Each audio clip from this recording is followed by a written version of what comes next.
Yeah, he was going through so fast that we It was were so fast, my brain could not. So I just politely excused myself. 1 hour. Because that's overstimulation for me. Remember, I heard y'all in the back whispering. Yes, ma'am. I heard, yeah, I'm for real. It doesn't matter where you are. Oh, yeah. For the way, however they got this system set up, whether that's You can hear off people or back there. on, Yeah. doesn't matter. You have to leave the courtroom to whisper. Okay? Text. That's loud. That's loud.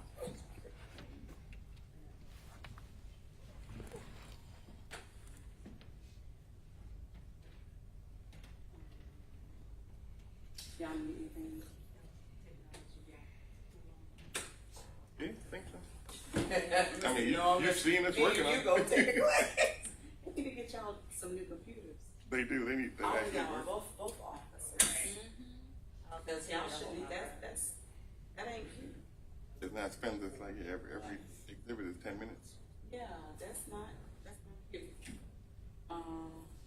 Only thing I gotta do is just go live. Let me go ahead and turn that on.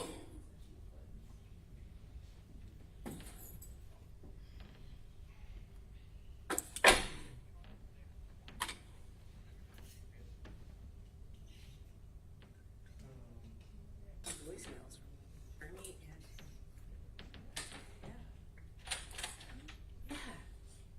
and Client was off the diversion program.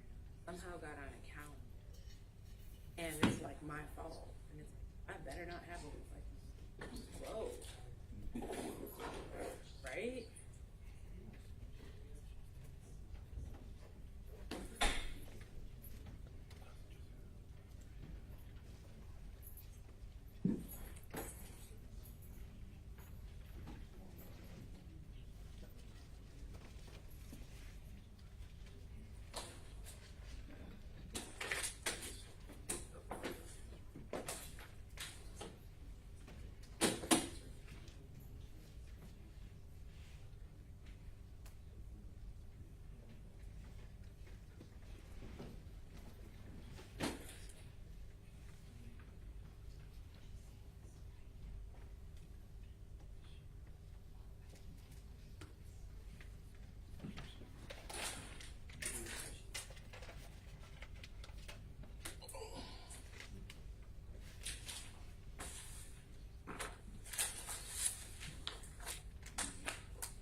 You do?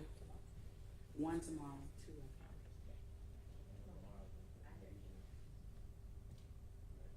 I don't know what time, but I Yeah, but I know that they should. What's the name? yeah, because it doesn't make sense for them to. But that ain't for me to decide. That's what y'all decide. Yeah. Depends on what we bring. But I wanted to put that in y'all's head. Okay. Let me ask him if I got everybody I need.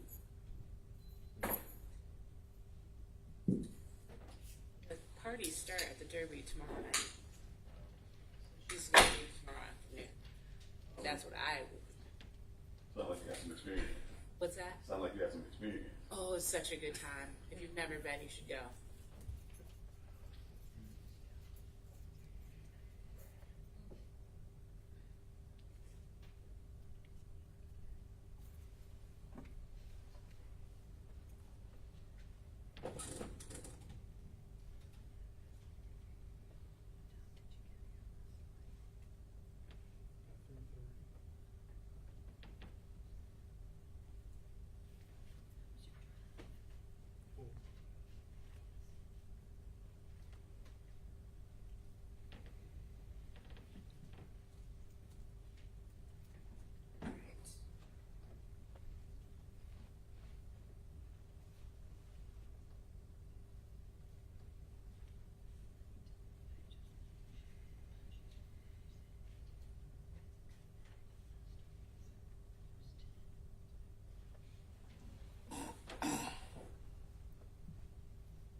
Please staple these two, please.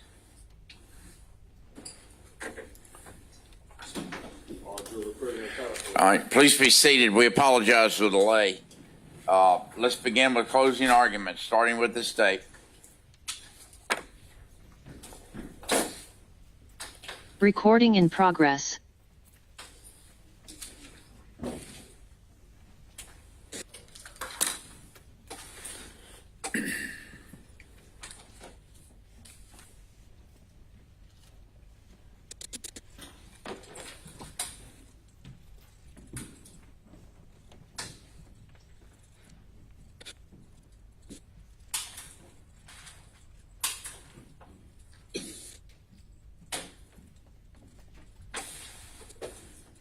Now, good morning, ladies and gentlemen.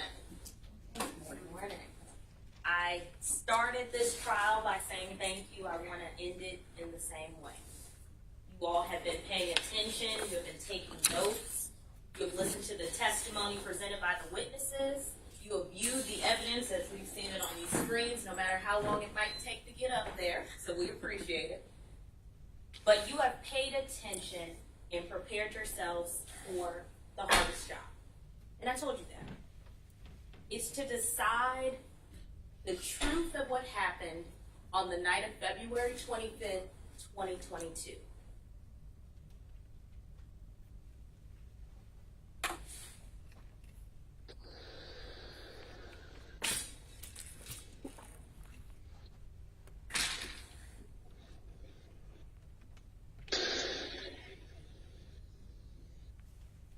Because that shot that we heard, that single shot to the head of Thomas Allen Arnold, that single shot directly to his face was the definition of dome cat.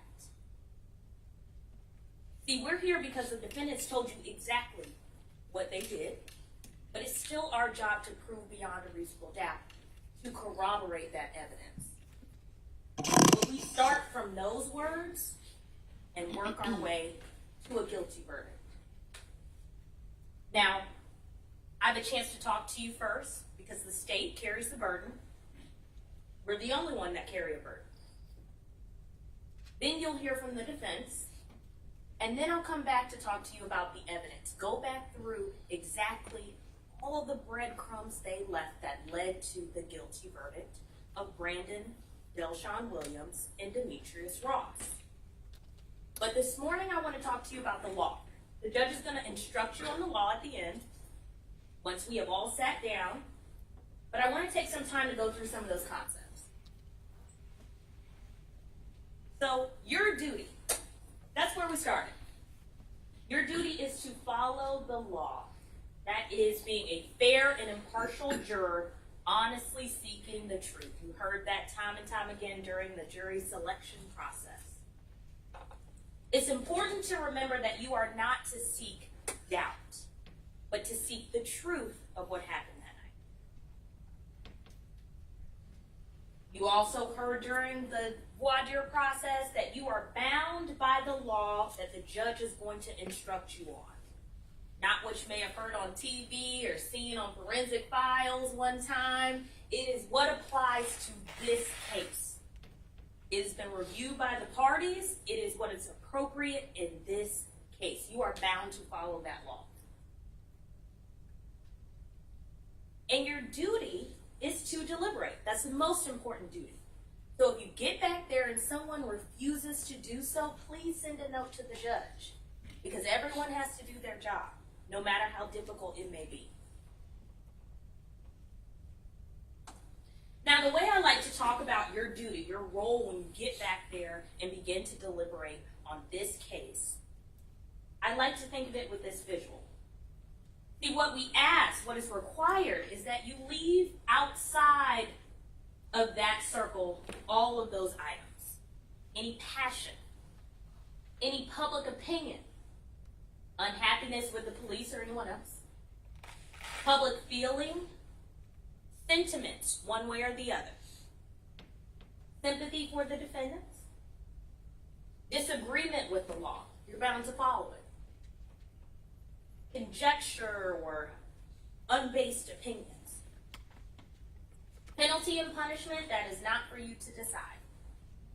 And then any prejudice that exists on any matter, one way or the other, leave that outside of that door. What you take back there is what's in the middle of this circle. The law that applies to this case, you'll get a copy of it, but take notes if you have any questions. The testimony of the experts. What you heard from Detective Sluss about how that cell phone location, cell site data corroborated the words that we got from Mr. Williams. We were there that night. Yeah, that's me in the photo. That's taken right there on the Beltline. That's also captured on the surveillance footage. The testimony of the lay witnesses. You heard from Mr. Crawford. You also heard from everything that Mr. Crawford went through before he got here.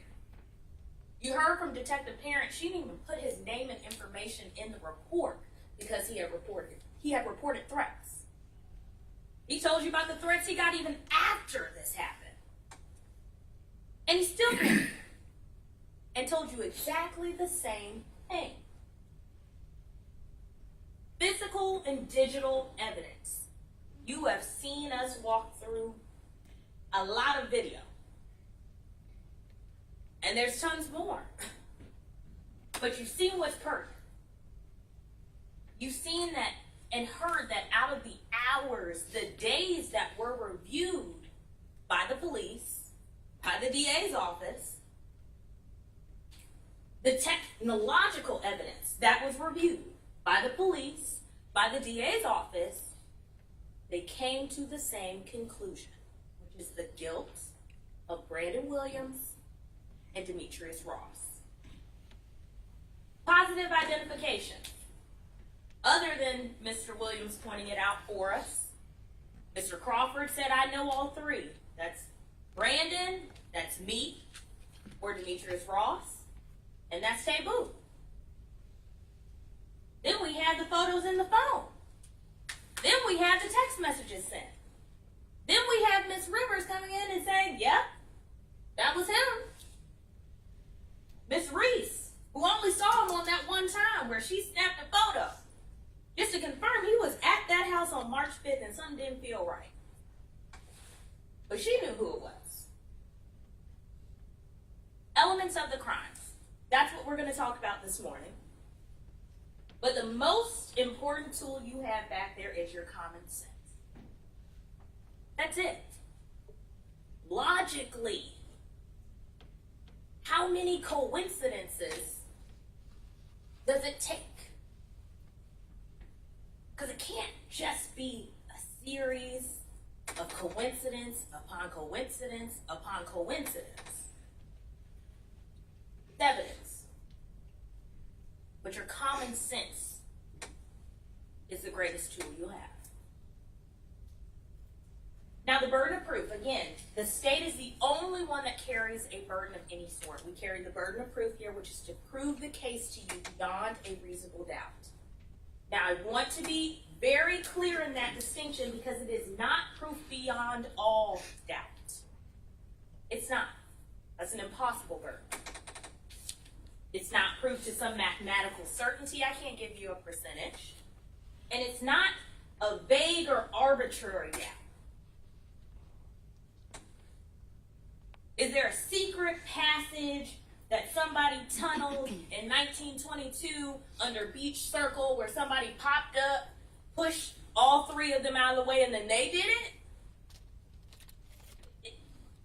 Is that reasonable?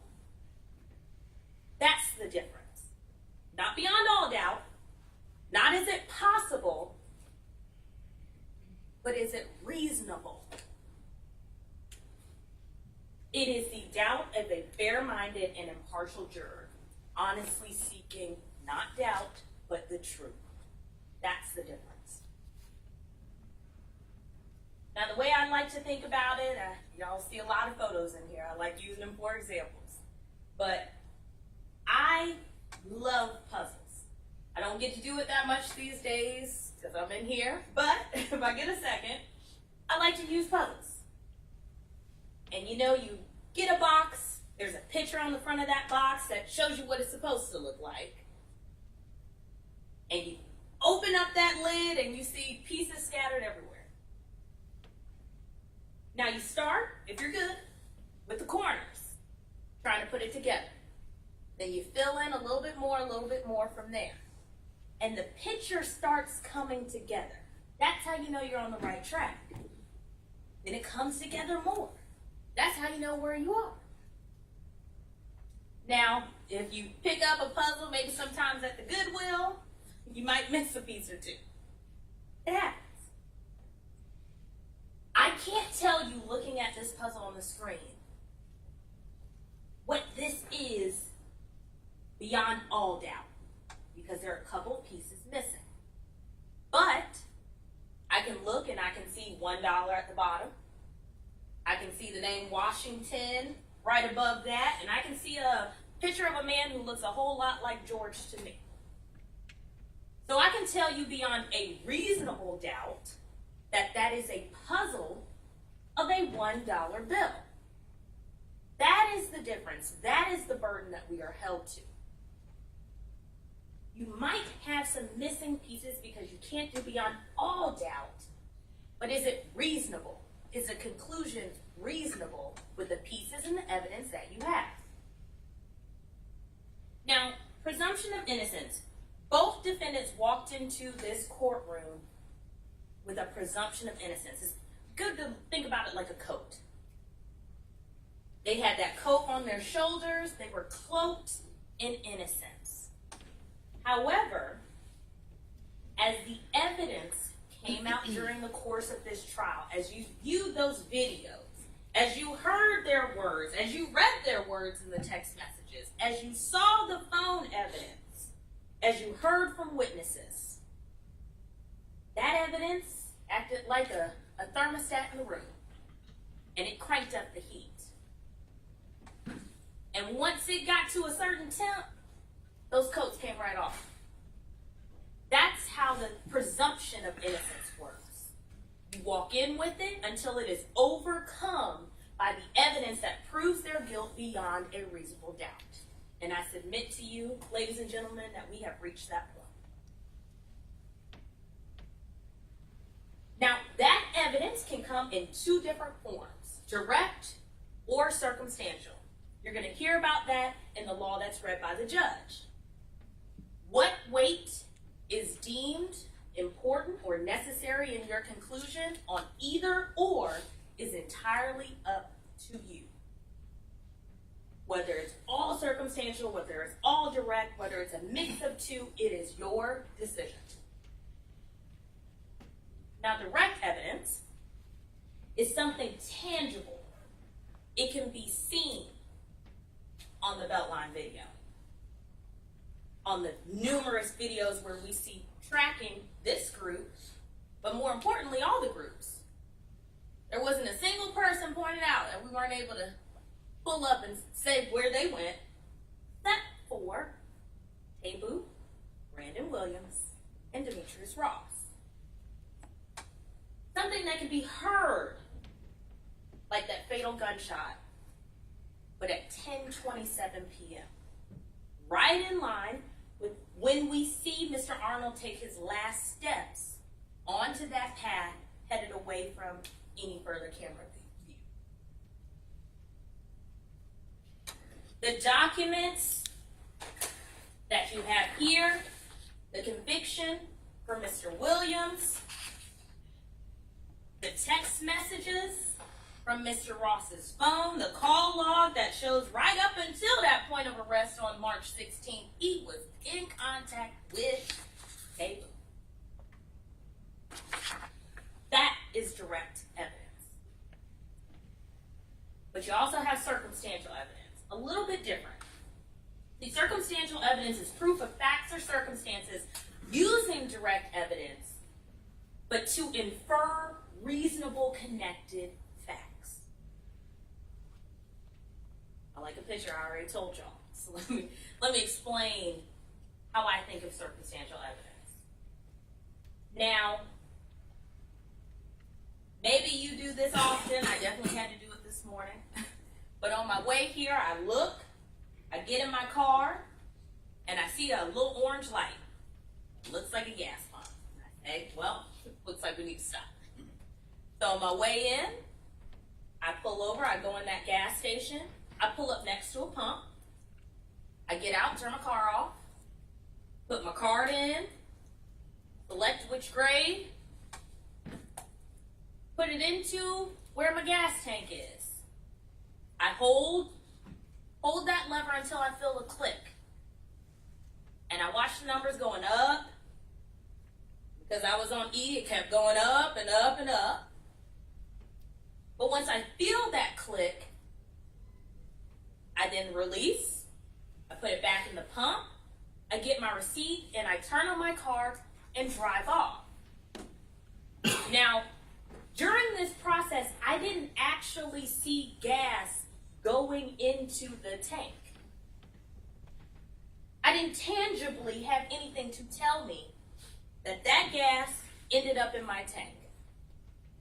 But I can use circumstantial evidence. The fact that those numbers kept going up.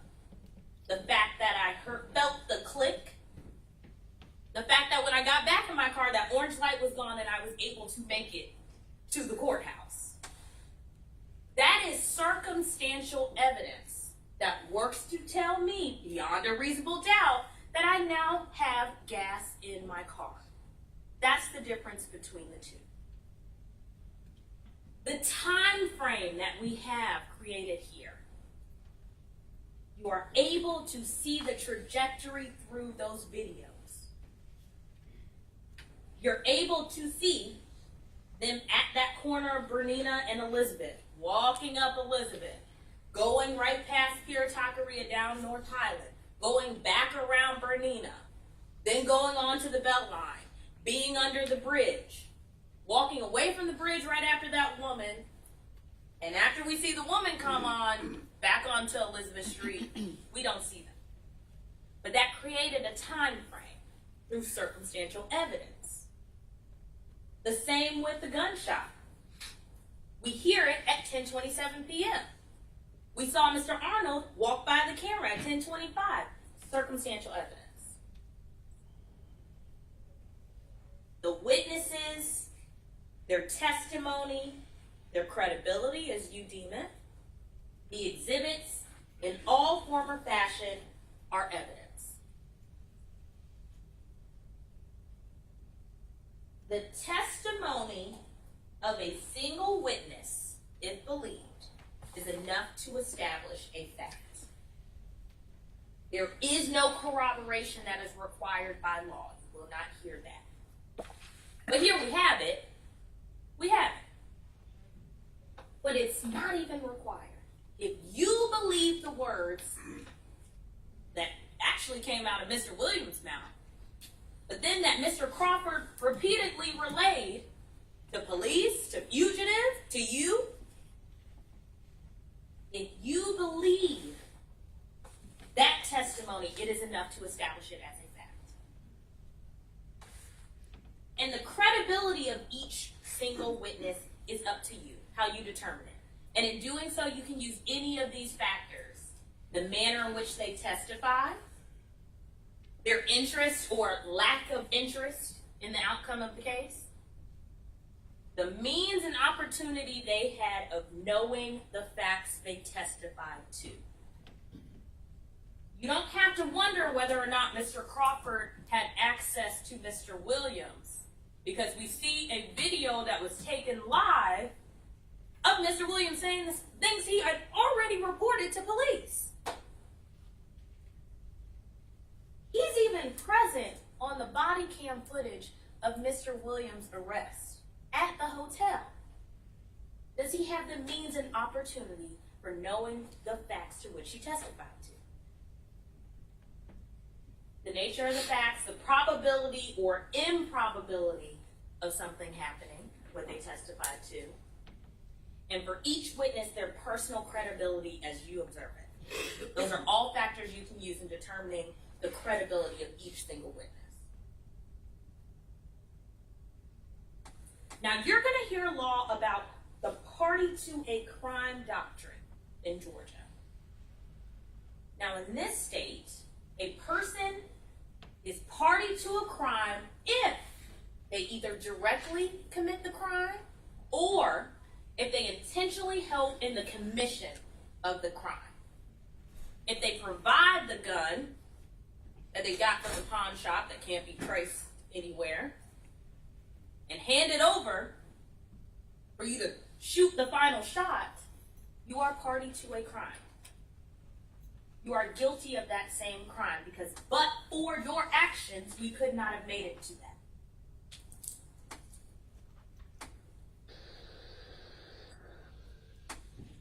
Wouldn't be a morning here without some technological difficulty. We'll keep pushing on. Now, if you participate as a group and in concert, as we see them moving throughout the area, as we see them moving back, and as we see them leave off of that camera angle together, and as we see with the phone location data, them moving together. That proves the party to the crime doctrine. But for Mr. Ross providing that gun, there is no fatal shot. But for Mr. Williams pulling the trigger like he claimed to, there is no fatal shot. We watch Ross, Williams, and Taboo move as a group at every turn. They went in as one group. They acted as one group. They ran and hid as one group. And they face this as one group, but you know that the final piece of that factor isn't present here today because he can't be. You've heard the testimony about Amir Rosario being taboo, and that Amir Rosario is no longer living. If he were, he'd be right at that table.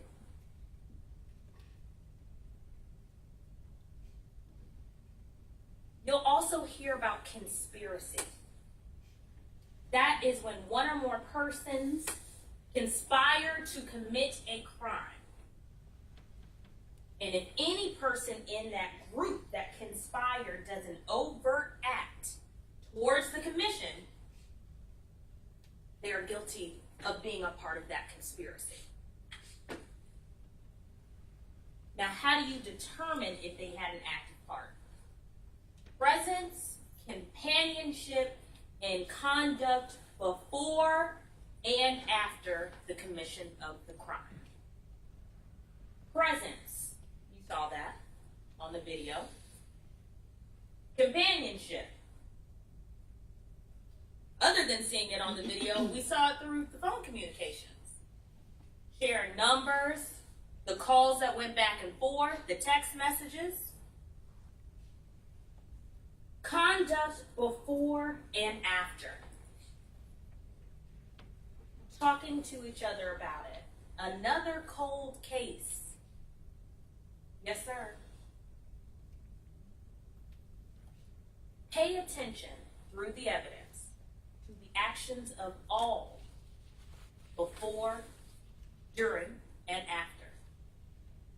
And that's how you get to the party to a crime, the conspiracy that was committed that night that led to the death of Thomas Allen Arnold. Now, intent.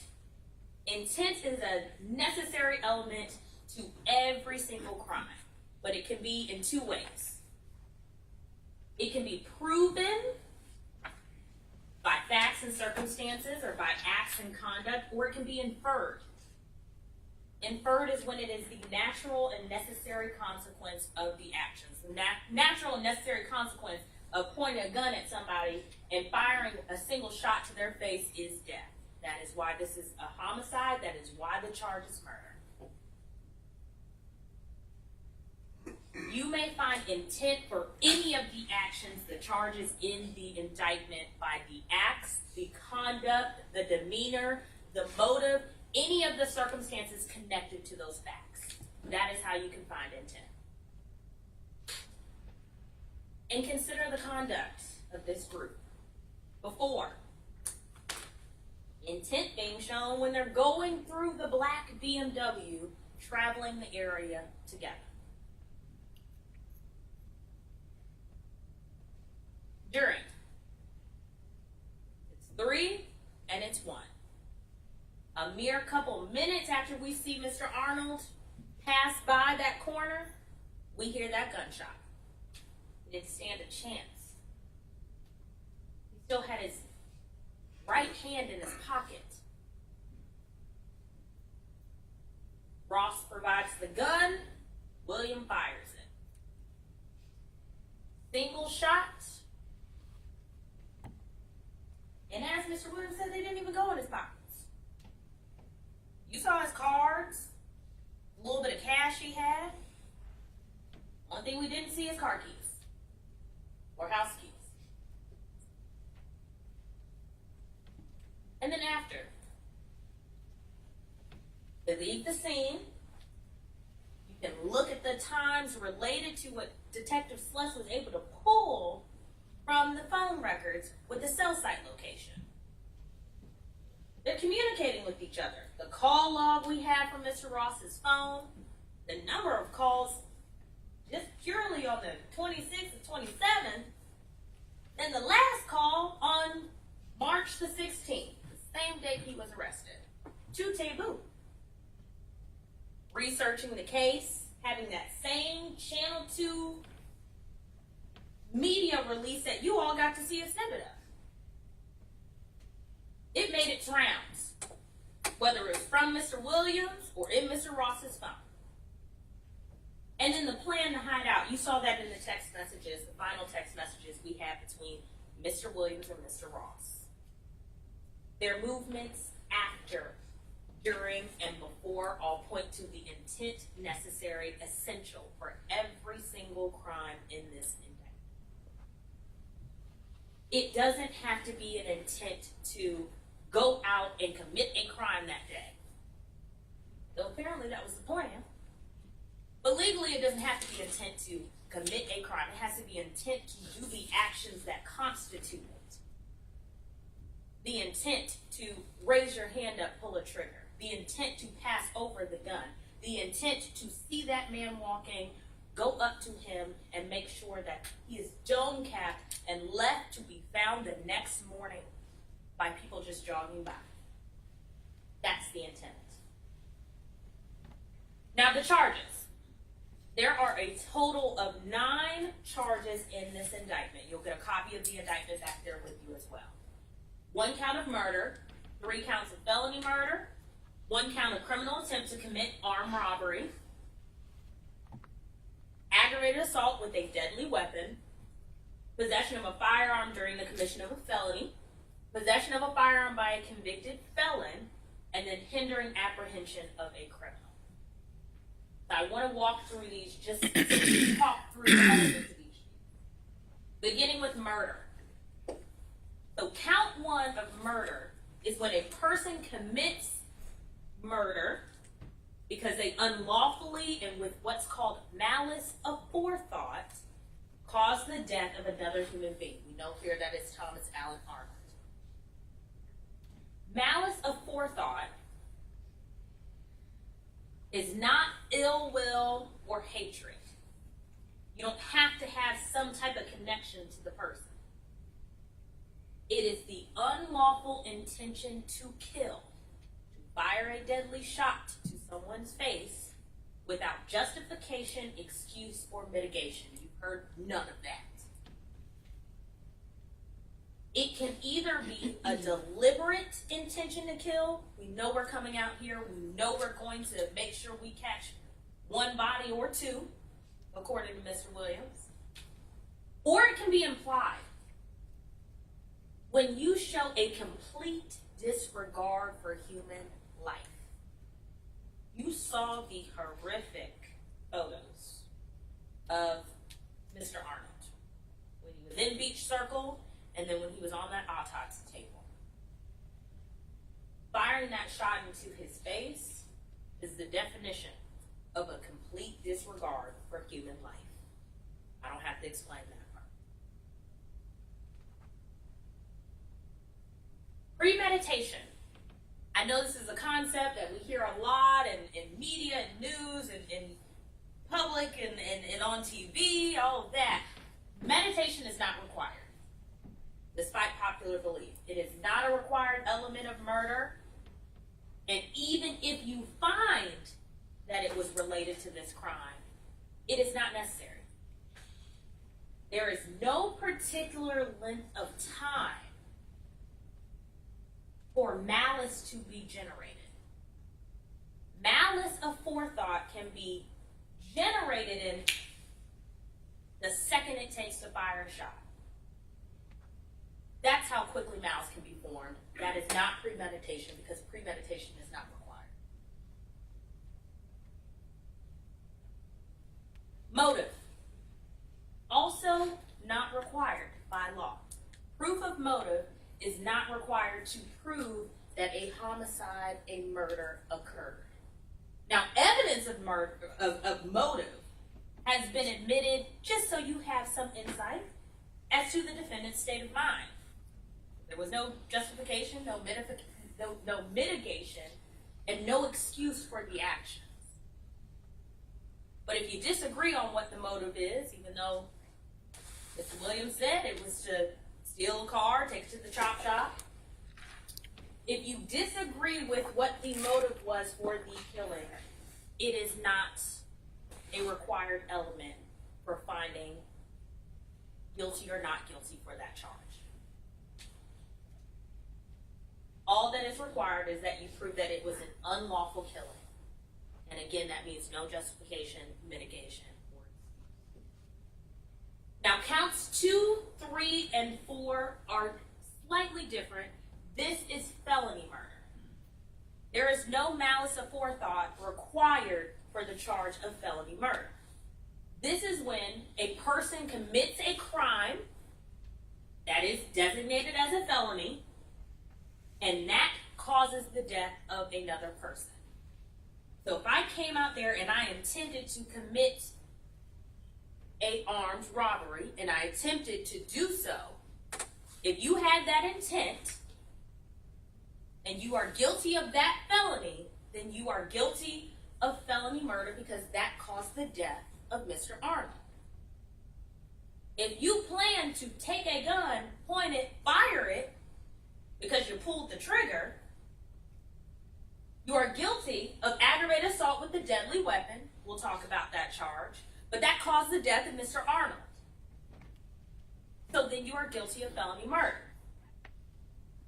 If you are a convicted felon due to a Clayton County charge in 2019, and you possess a firearm against the laws of the state of Georgia, your possession of that firearm is what caused the fatal shot and death of Mr. Arnold. You are guilty of felony murder. That is the difference between those charges. You do not have to intend to cause a death, just the act that led to it. Aggravated assault, criminal attempt to commit armed robbery, and possession of a firearm by a convicted felon as pertaining to Mr. Williams only. Those are all felonies. Criminal attempt to commit armed robbery. This is when a person performs any act that constitutes a substantial step towards the commission of armed robbery. That's the criminal attempt part. Armed robbery itself is when somebody intends to commit a theft, taking some type of property from the person of another, this being Mr. Arnold, from his immediate presence with the use of an offensive weapon that is a firearm. If you intended to commit this armed robbery, even though it wasn't completed, even though you may not have gotten anything, it is still criminal attempt, because you took that substantial step. And we have the results of it, unfortunately, which is the death of Mr. Arnold. Aggravated assault with a deadly weapon. Talked about that a little bit, but this is when someone attempts to commit a violent injury upon another, that's an assault, with the use of a deadly weapon. A firearm is is a deadly weapon as a matter of law. You don't have to guess about that.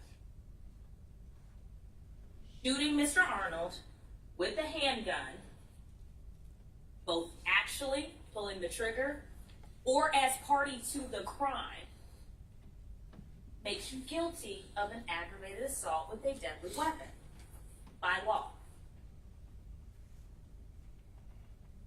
Count 7, which is possession of a firearm during the commission of a felony. A little more straightforward than the others, but when you have on or within arm's reach of yourself a firearm, deadly weapon as a matter of law, during the commission of a crime. That is possession of a firearm during the commission of a felony. Murder, felony murder in all the forms listed, aggravated assault, and criminal attempt to commit criminal attempt to commit armed robbery. They are all felonies. You only have to find that they were guilty of one for them to be guilty of possession of a firearm during the commission of a felony, if you find that all the other elements exist.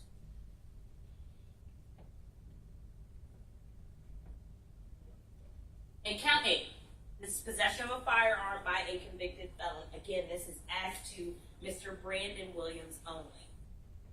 If you find that he is guilty of a felony, has been convicted of a felony previously before the date of this incident, and possessed a firearm,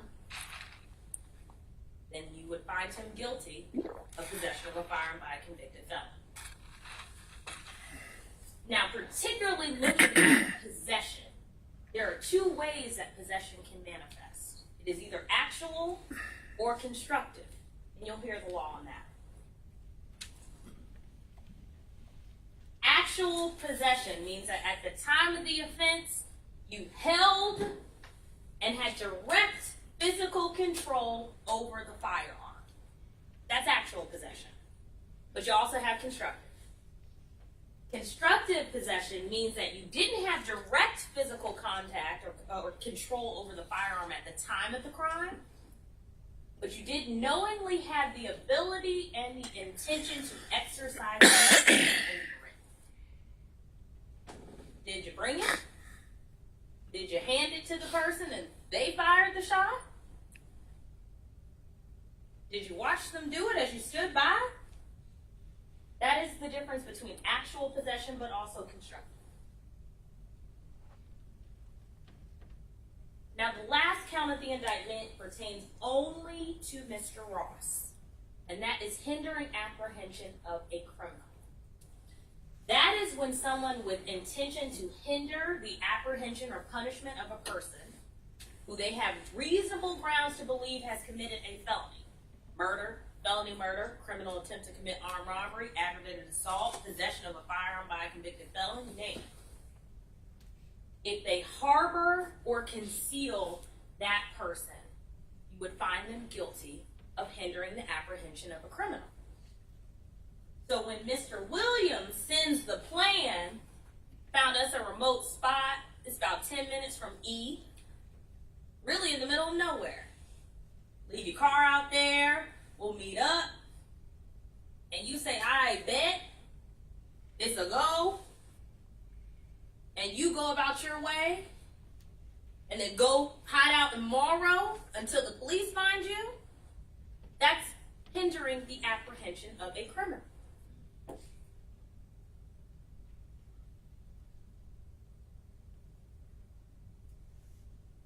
Now pay attention as you go through the evidence, as you listen to the closing arguments from Mr. Norman and Ms. Hemingway on behalf of their clients. But what we saw after, we went through before, we'll talk about during, but after, we talked a lot about this morning. If the actions of the defendants go towards some type of acts of concealment or attempts to influence, then that can be considered evidence of what's called consciousness of guilt. Pay attention to what happened not just on the 25th of February, but on the 5th of March, on the 10th of March, on on the 11th of March, on the 12th of March, all the way out until the 16th of March? Does it provide evidence? Do those actions speak towards a consciousness of guilt? Again, the judge is going to instruct you and provide all of this law that applies to this case. And I'll come back and talk to you about the evidence at the conclusion of the defense's closing statements. But I submit to you that we are past that cloak of innocence. We have met our burden and proved beyond a reasonable doubt the guilt of Mr. Williams and Mr. Ross. Thank you. On the Department of Labor case, ma'am, is the other party here? Yes. Yes, about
Deputy Ham, will you see if the parties on that other civil case want to make an announcement to me? Please.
she, we were still on the case. Done it. Somehow they're saying, I have no idea what he's talking about. Okay. So what I just learned this morning, Oh, maybe that was it. I didn't have ask, or, yeah, what's the whole, why are you? But They're confusing the defendants and they're confusing us, because I got a call today, I got an email.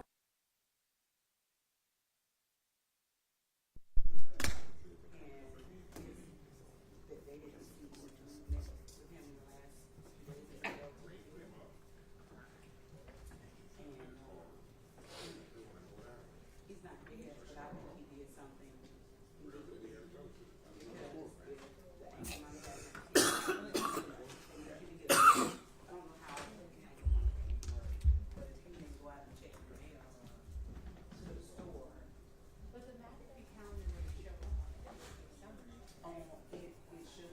It didn't show up there, like there's nothing there. Anyway, I'm doing a break today. I'm gonna try and call Mr. Haynes, but I mean, I don't know why they're harassing me. File an entry, leave me alone. That's kind of how I feel. I didn't. What's the negotiate attorney's it. Adam Haynes. I don't know who that is. But I didn't negotiate it. I didn't have anything to do with it, so it's just kind of annoying to me. And they left two threatening messages. I'm like, why are you? You threatened me. I better not have a bench warrant. I tell you what, if he called me with that attitude, And then- he'll have none. I added Mr. Pat. It's fine. I'm not going to do that, but that's, y'all, if you had a. So it could be an open case somewhere. Does he not know he got in trouble? There's no. In another county? It said, he said Mac team. So anyway, I sent an email. What's his name?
Please be seated. Please begin with the first defense closing argument. Doesn't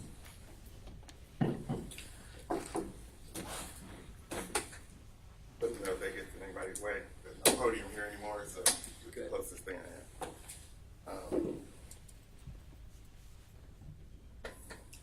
Thank you guys for your attention.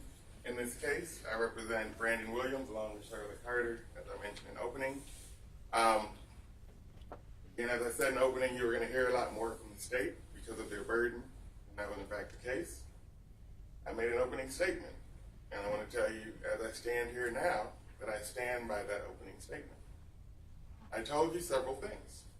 One of them is that you were not going to see the person who killed Mr. Arnold in this courtroom. We believe that person is Amir Rosario. I told you that I also told you that there were going to be an investigation based on unreliable witnesses. Well, I backtrack a little on that. Unreliable witness, Shaquan Crawford, who you met. I told you it was a rushed investigation. And again, I'm going to change my words there a little. Maybe a better word is sloppy or lazy investigation and not rushed. And so I told you the state would be unable to meet their burden, and I also believe that still to be true. And the final thing I asked you to do is to judge Brandon Williams on this case and the evidence that has been presented in these four walls over the last few days, and not his past. And you will get a limiting instruction when the judge is reading the instructions to you that says just that. You can only think about his past as it relates to two charges in the indictment, and the judge will give you instructions on those. Judge him on what you heard here, and the witnesses that you heard from here, and the evidence or lack of evidence that you heard during this trial.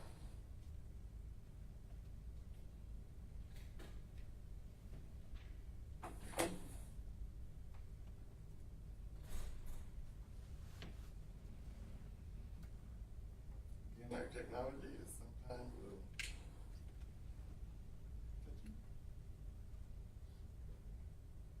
All right. Now,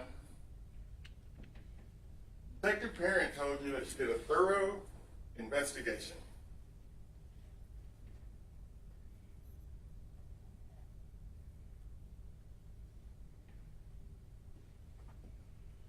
I think we're stopped. Okay. Detective Parent told you that she did a thorough investigation in this case. But we know several things. She didn't collect evidence at the crime scene. The water bottle, which could have contained evidence that would have been relevant. We know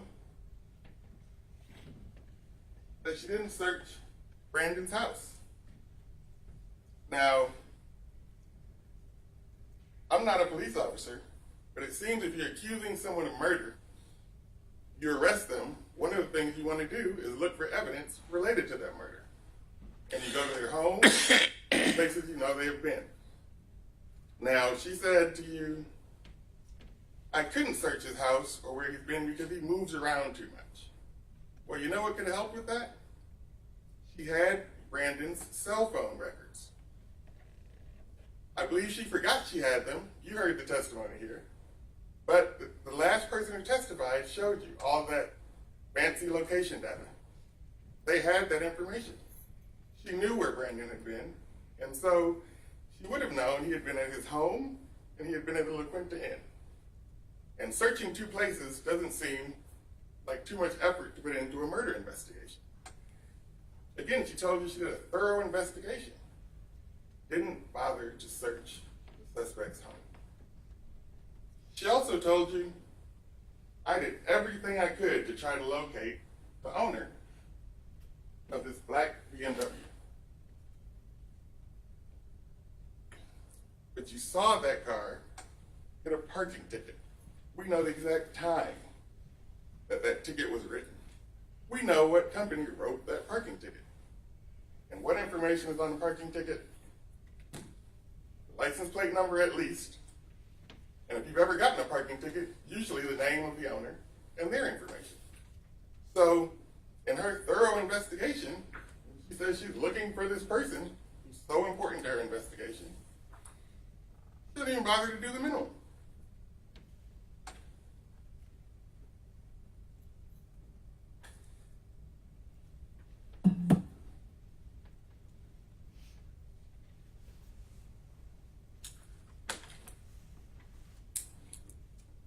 Kind of delayed.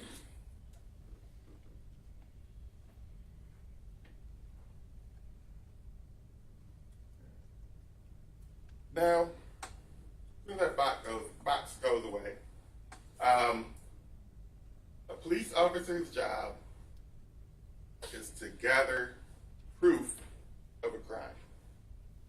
Again, an officer's job, investigating something, especially something as serious as a murder case, their job is to obtain proof. Now again, you saw Sergeant Parent get on the stand. She had a lot of assumptions. Again, going back to that black car. What did she say when the lady went back to her car? Oh, she must see signs of a break-in, and that's why she's hovering around the front of her car. That wasn't true. That was an assumption. We know the lady got a ticket. She stopped to get the ticket off the front of her car. She says, oh, they're out breaking into cars. Well, let me show you. If you can look at the bottom video here, which we'll start playing in a second. There seems to be a delay, but you will see on that street where you see Brandon walk up that street. Full of cars. Brandon walks on the other side of the street,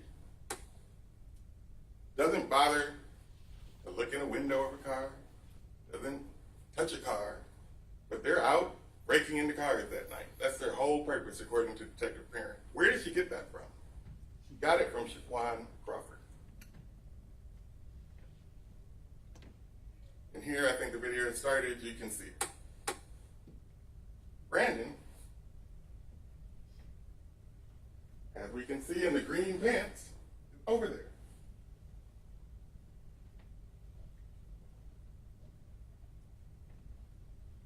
Now, she also told you that when I asked her, they walked past a full parking lot of cars at an apartment complex.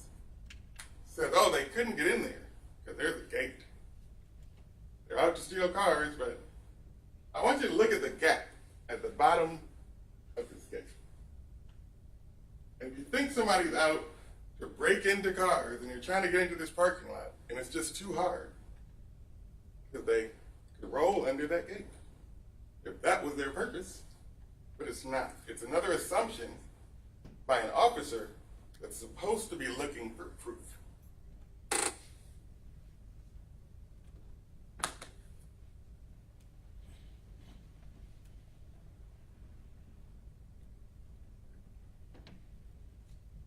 I apologize, our technology is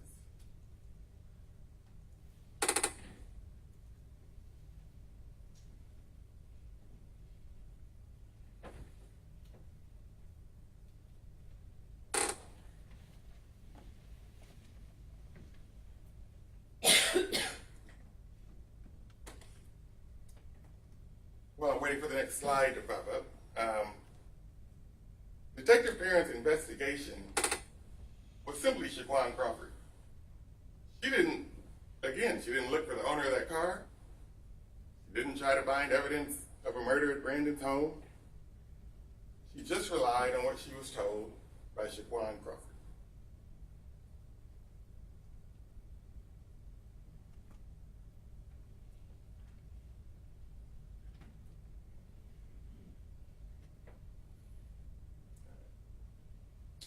Now, they tried to tell you that Malik Williams was proof of how good of an investigation they did, right? Like, we only had him in prison for 4 months.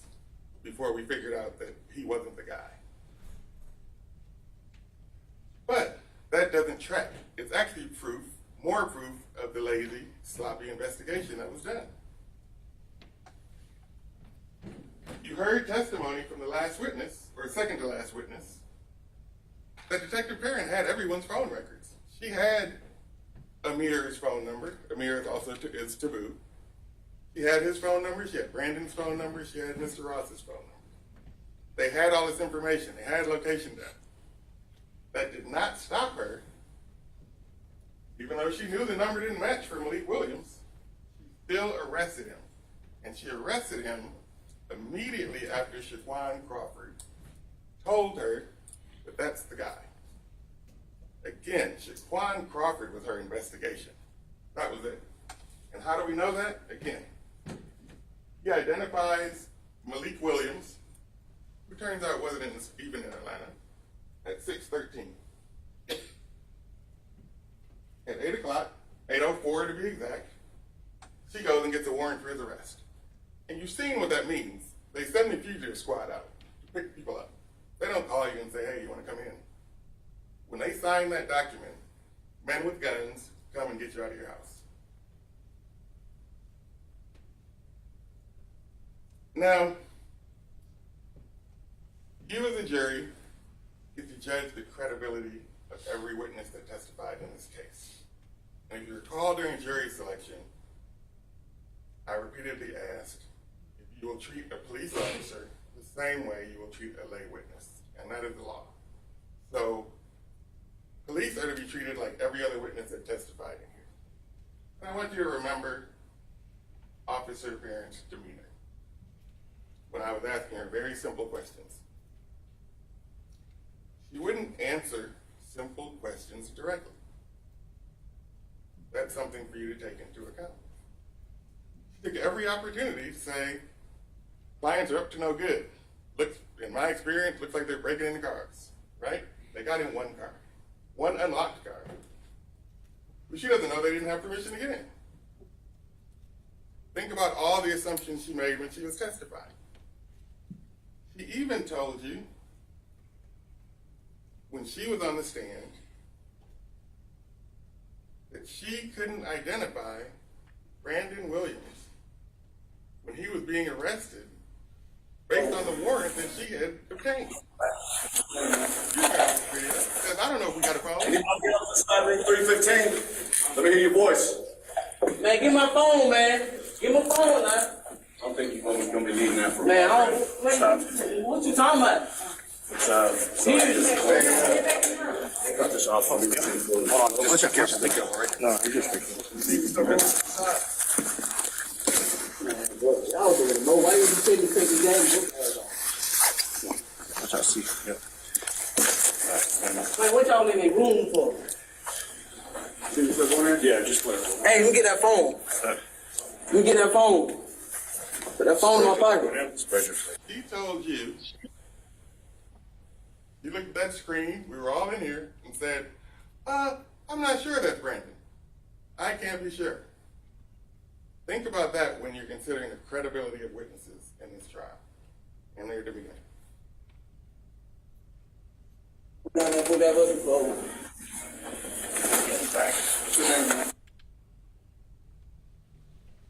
Now, as I said before,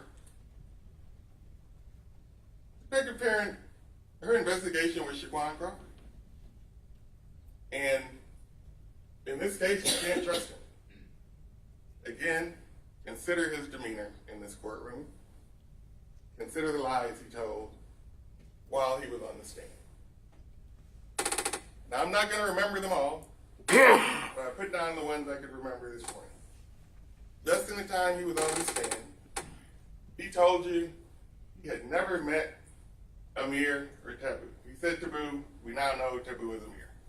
So, he said he never met Amir. But then you heard throughout the trial from other witnesses that said, oh, he met him several times. He wasn't as close to him as he was to the others, but he knew who he was. He got up here and said he's never seen him.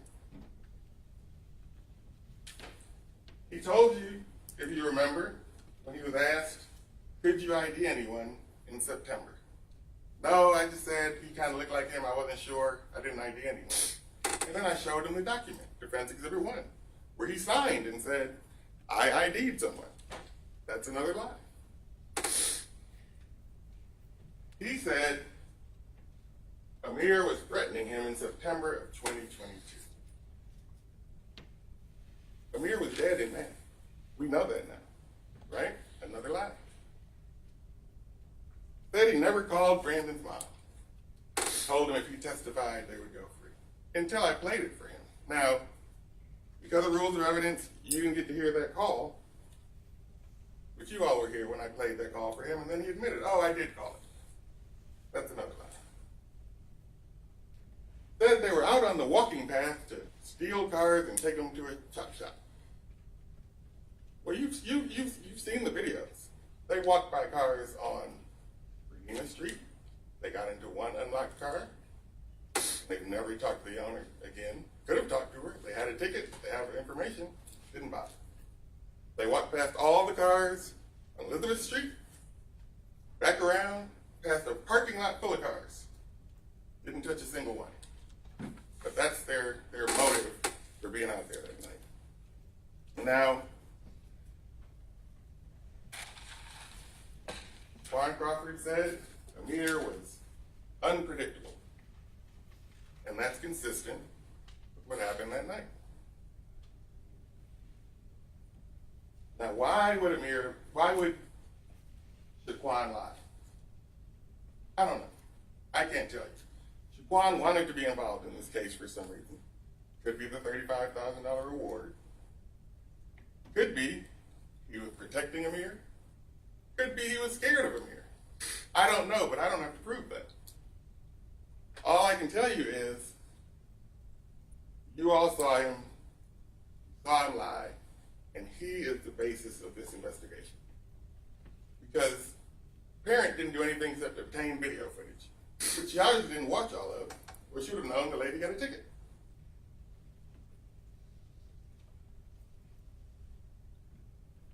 Now, let's talk about the video, which I'm going to play for you in a moment.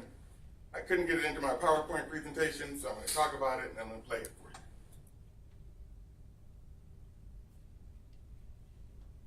you. The context of the video is left up to Shaquan. 51 seconds long. Shaquan chooses when to start the video, he chooses when to stop the video, and he chooses the context in which to put it. Now, there's obviously multiple people out there, multiple conversations, they're listening to music, hard to hear, but I want to tell you things I find that are important. And I've listened to this more times than I would like to admit. Brandon Williams says, referring to the incident, he dome captain. He referring to Amir. He then says something about catching two in the same night that are never found. We know that that is not related to this because there's only one incident. Brandon knows that person has been found because that's why he's even talking to Shaquan. But then the next statement is what's really important and puts it into context. Because the next question is, well, where is he? Again, because we're talking about Amir. And they say Amir, well, say he, is up, he's gone to Texas. That's how we know that's what that conversation is about. Multiple people talking. Now, Shaquan could have recorded longer, could have recorded the beginning of the conversation. He chose only to record that part. Detective Barron chose not to ask for any more information. This is what we have. I'm going to show it to you, and you can make your own determination, and this will go back with you.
baby look like a boy.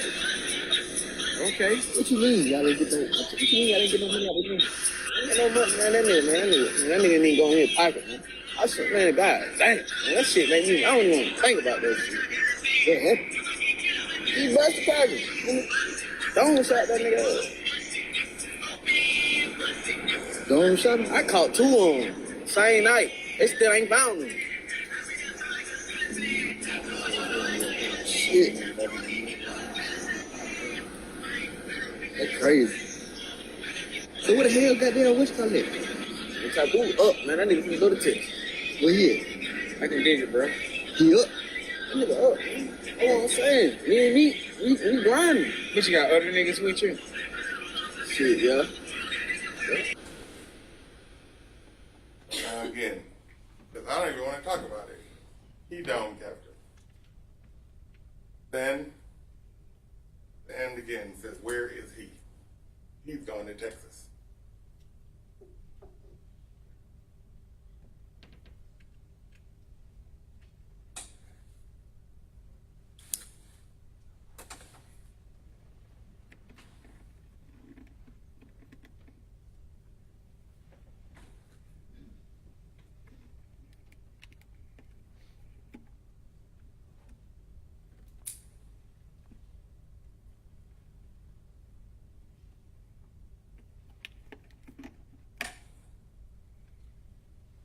Other witnesses the state put up. Edna Rivers. Known Brandon 8 years, never seen him with a gun. Doesn't know anything about the crime. Did know Brandon was just waiting for his mother to return from out of town so she could tell him what to do. Miss Reese. Doesn't know Brandon, doesn't know anything about this case. Just knows she didn't want Brandon home when her son got home. Detective Sprinkle, again, one of Shaquan's lies. Detective Sprinkle testified that Shaquan told him he had met Taboo Amir on multiple occasions. And the phone guy, Slosh, his testimony was they were near the Beltline. Well, we know that, right? He can't say they were together. He can't say they were at Beach Circle together. He can say that they were in the area of the Beltline. We saw them on camera. So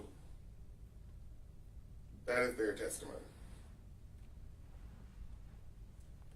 Now, we know that there was no robbery or attempted robbery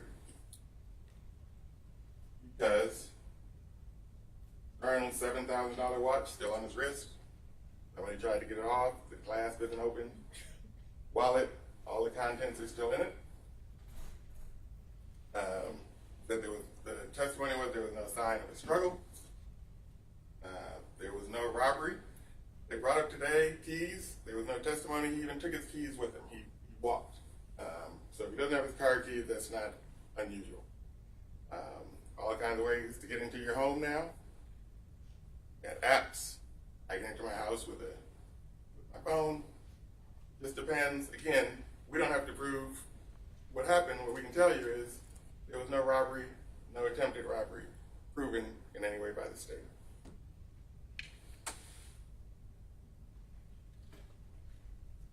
Again, just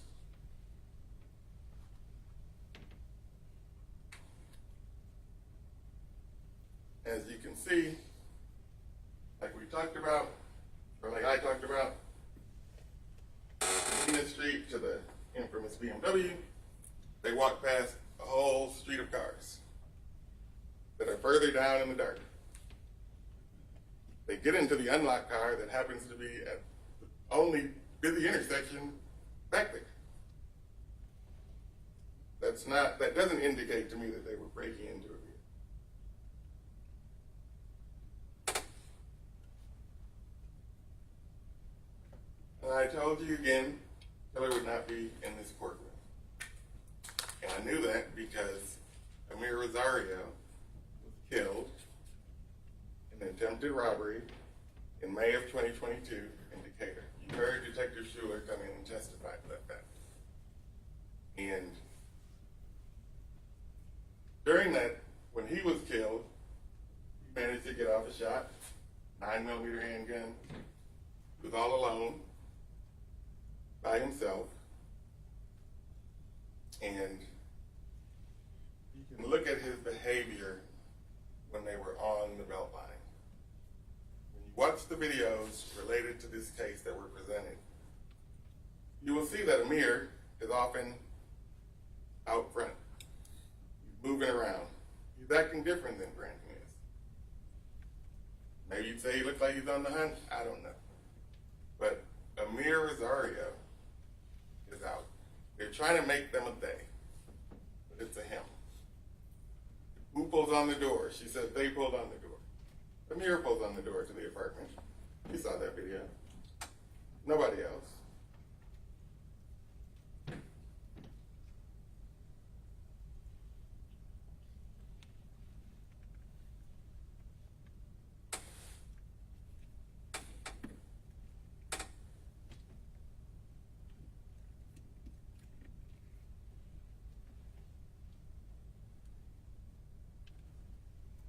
Let's look at it.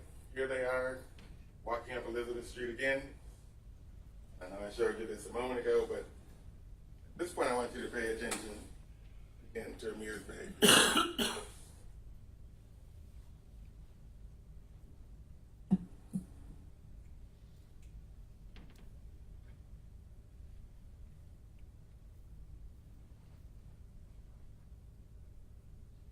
Amir is always completely separated from the other two.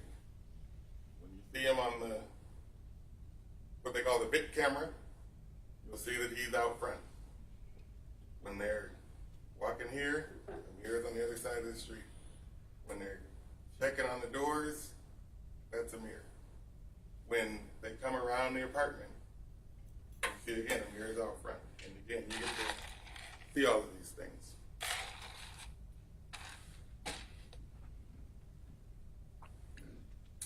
Another, again, Amir up front, head down, hood on, kind of dark clothing. Brandon, bright green pants. Not what you wear to go out when you're going to have a night of crime.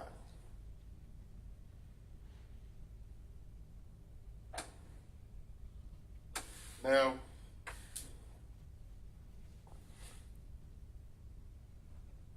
I want to talk about the medical examiner's testimony. Arnold's 5'11".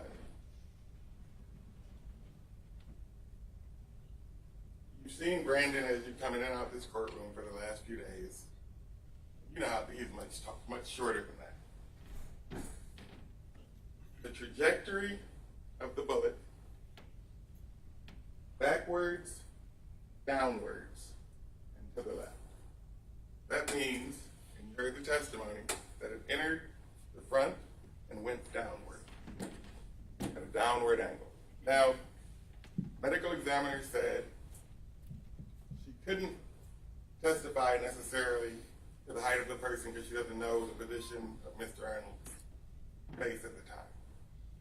What we do know is he had an injury that she said was from falling from a standing position. He was upright. The other thing we know is that this is not the Kennedy assassination. There are no magic bullets. Bullets travel in a straight line. Brandon, who's much shorter than Mr. Arnold, would have had to fire like this. Amir, who you see in the videos, much taller. Just consistent with what I've told you.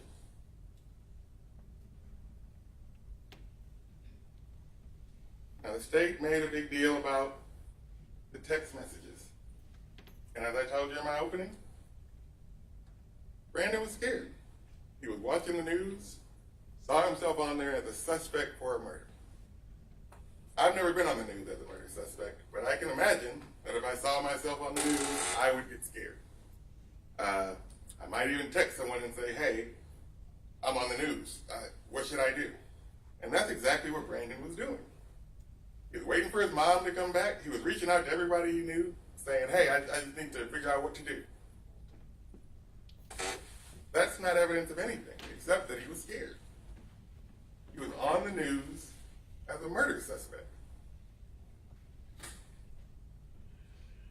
The texts also don't start until the news reports come out.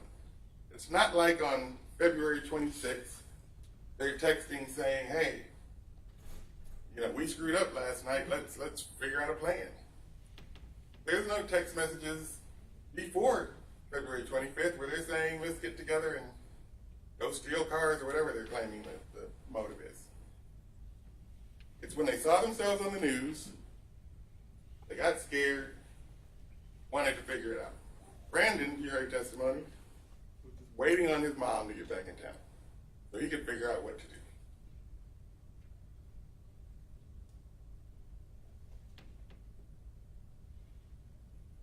Now I want to talk about the charges themselves and why the state cannot meet its burden as it relates to Mr. Williams.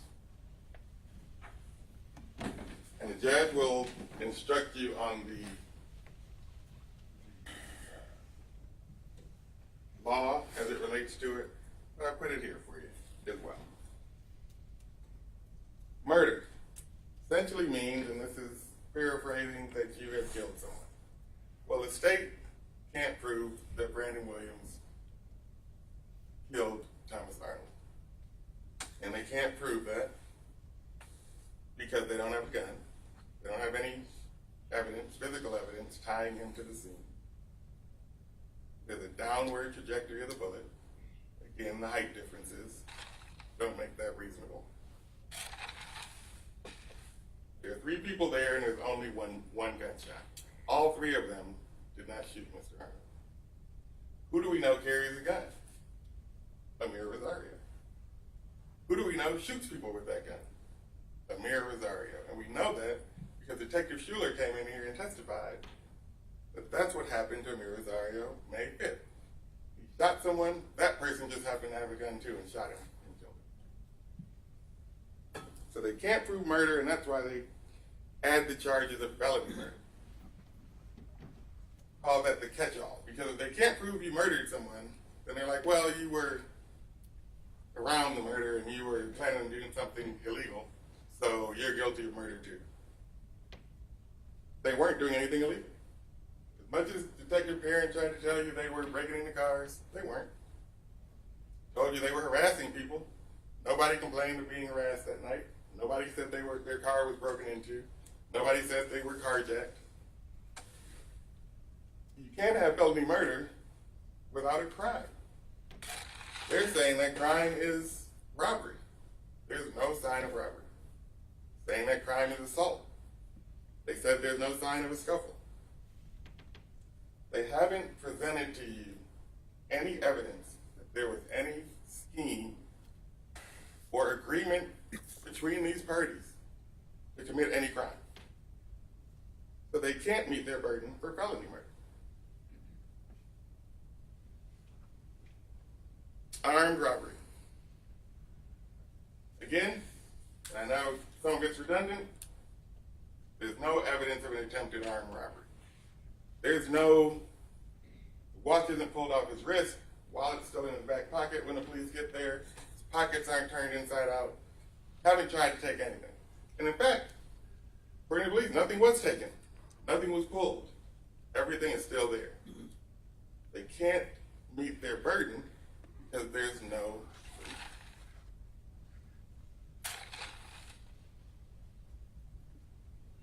Aggravated assault. Again, you'll be instructed on this, but there's no proof that Brandon Williams did anything to Mr. Arnold. There's no physical evidence, there's no sign of a struggle, there's no scuffle in the beach circle, and you've heard the testimony related to that.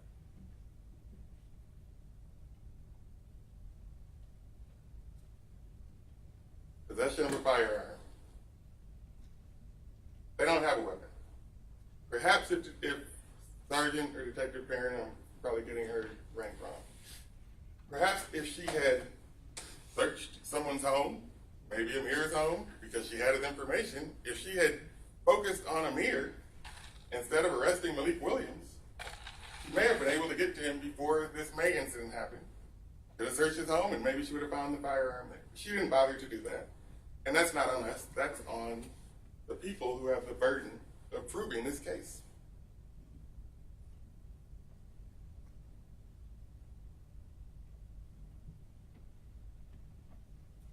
The only person who actually fled, unless you consider hate bill fleeing, I think that's still pretty much Atlanta.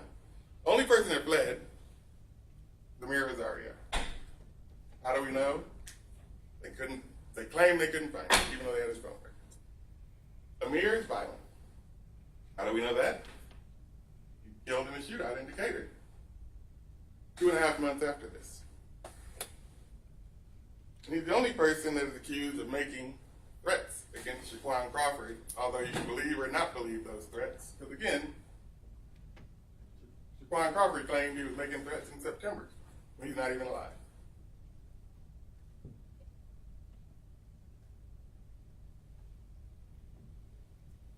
Mere presence near where a crime occurred is not a crime.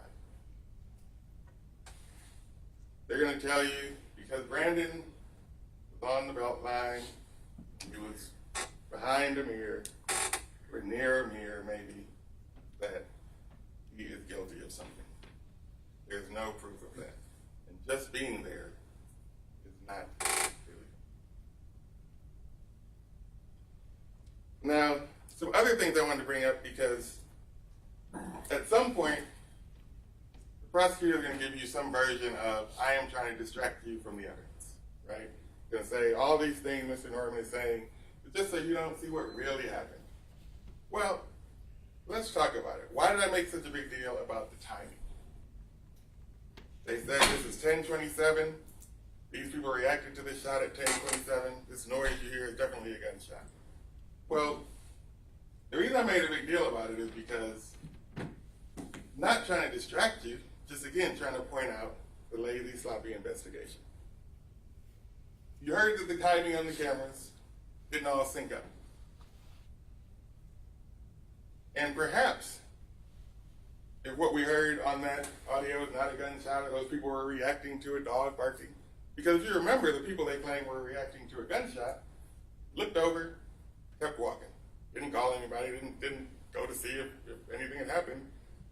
So it may or may not have been a gunshot, but Detective Farron just said, just believe. Although she's in the business of proof, we're just supposed to trust her. Now, why is that timing important? Because perhaps, and again, I don't know, I'm not the police, but if the shooting happened a little later, right? If it happened at 10:40 instead of 10:27, perhaps she would have looked at different recordings, different videos. Maybe she would have located Amir, or the person who shot Mr. Arnold, and had proof. But because she decided what happened and decided it didn't require any investigation, and that's why I made a big deal about that. It's not a distraction, just to point out why we don't have any evidence here. Officer King, we saw, went in Mr. Arnold's pants, removed the wallet, moved the sheet several times. Again, disturbed, or may have disturbed, crucial DNA evidence. The scene was not secure. You heard him testify to that. Officer came up and said, hey, I want to see him. Lift up the sheet. Another officer came, lifted it up again, then he took it off and threw it over in the corner. I don't believe that sheet was ever tested as far as what we've seen here today. As seen during this trial.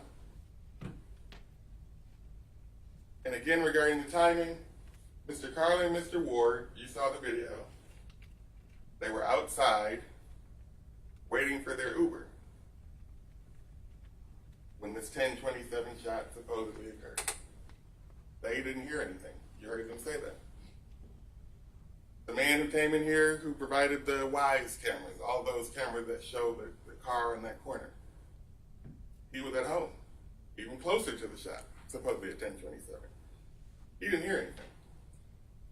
So this is, again, just to point out, again, not to distract you, as they're going to try to say, but the timing may not even be accurate. And that may have resulted, or should have resulted, in additional investigation, because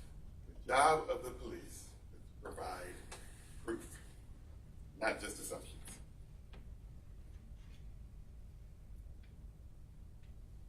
And again, I told you at the beginning, at opening, you were not going to see a weapon in this case. You weren't going to see any bloody clothes. Brandon fled all the way to Hapeville. He was not trying to get out of the state. You heard that testimony. He was waiting for his mother to get back in town to tell him what to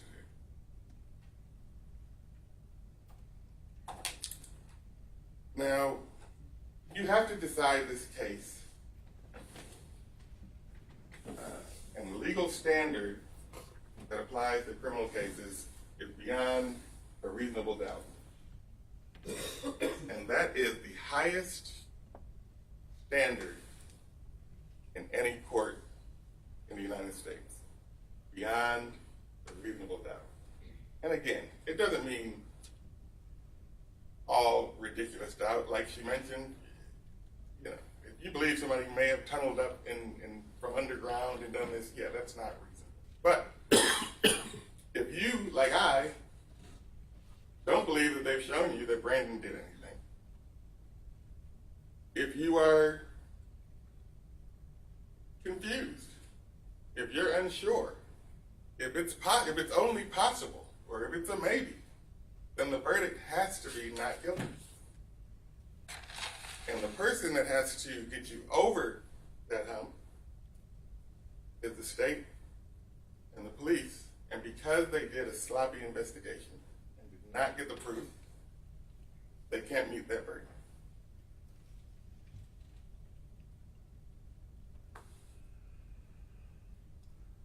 The state bears the burden of proving beyond a reasonable doubt each and every material allegation that's essential in each element of each crime they've alleged. Brandon doesn't have to disprove or explain anything. The state has to prove each and every element of what they have alleged. And they cannot do that in this case.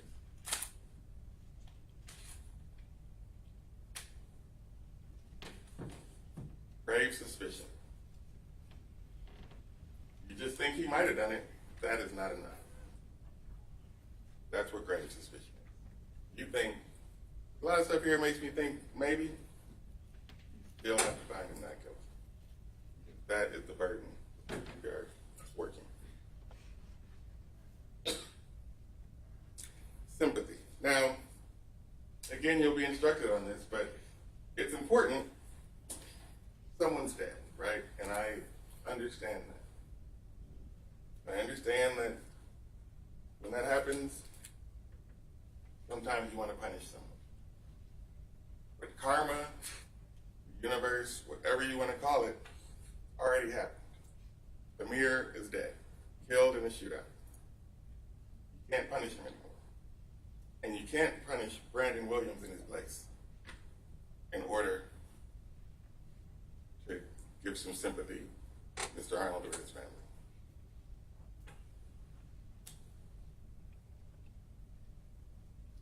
Verdict must be unanimous. One of the things we talked about when we were doing jury selection is, can you stick to your beliefs when you go back in that jury room? I know everybody wants to go home. I know you've been here for several days and you want to get back there and in and out, but I encourage you to voice your opinions,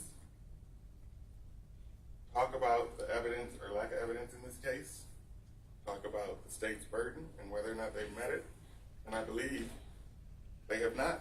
And the only reasonable verdict that you can return in this case is one of not guilty against Brandon Williams. When you go in the back and consider all the evidence in this case that has been presented,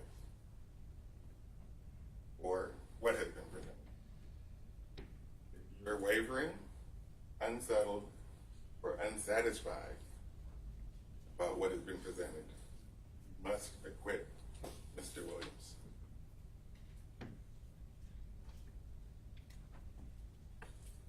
Now again, I told you, and that I stand by all of my statements in opening, and I still do. The killer is not in this courtroom, and they have not proven otherwise. There is one unreliable witness. There was a sloppy investigation. And that is why you must find Brandon Williams not guilty of all charges. Thank you. Let's take a brief break, please. On the Department of Labor case, did y'all talk? Please come to the podium. Recording Around stopped. that way.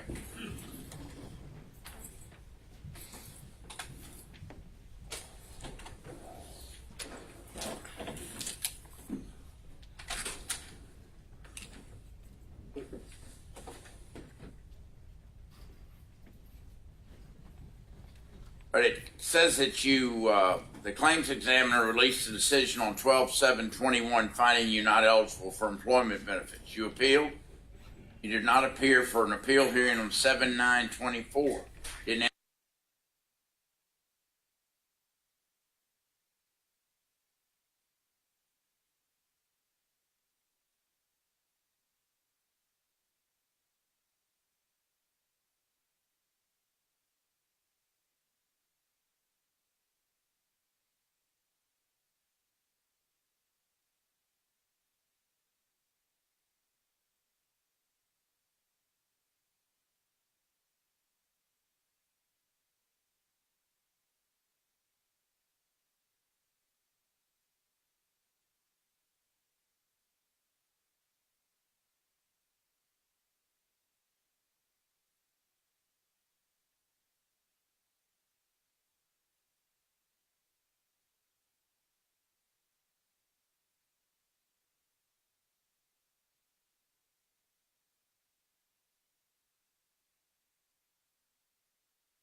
Please let me have a jury.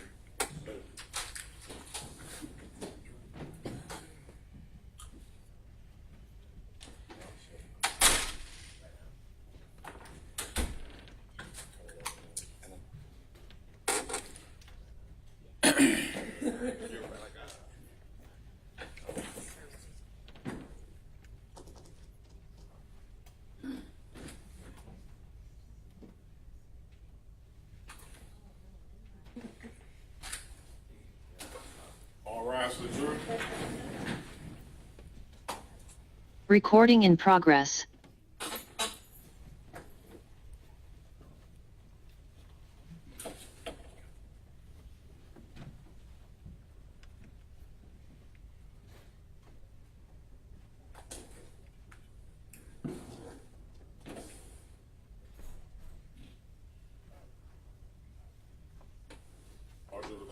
Please be seated.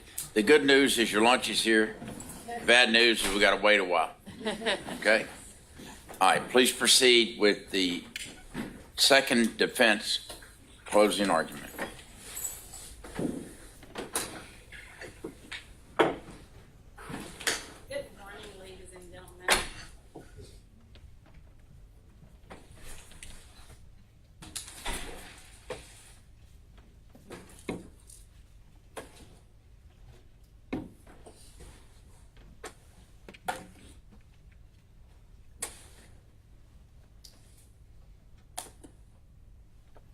He didn't have anything to do with it.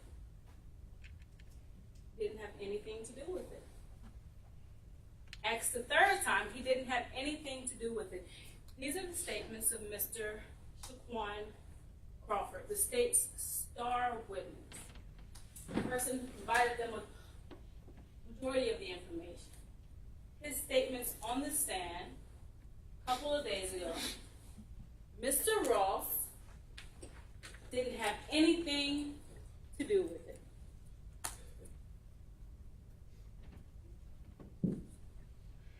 Now, ladies and gentlemen of the jury, I want to begin by thanking you all for being here. I appreciate you all listening to us throughout this trial, for being diligent, for having your notepads, for taking notes on everything that has been said, for listening to everything. Now, as I said in the beginning, and I'm just saying now, the state bears the burden of proof. They bear the burden of proof that beyond a reasonable doubt that Mr. Demetrius Ross committed the offenses as they have alleged. And as Mr. Ross is here today, as Mr. Ross has said here before you this entire time, he has had the presumption of innocence. He has had that cloak that I spoke to you all about in my opening, that cloak of innocence.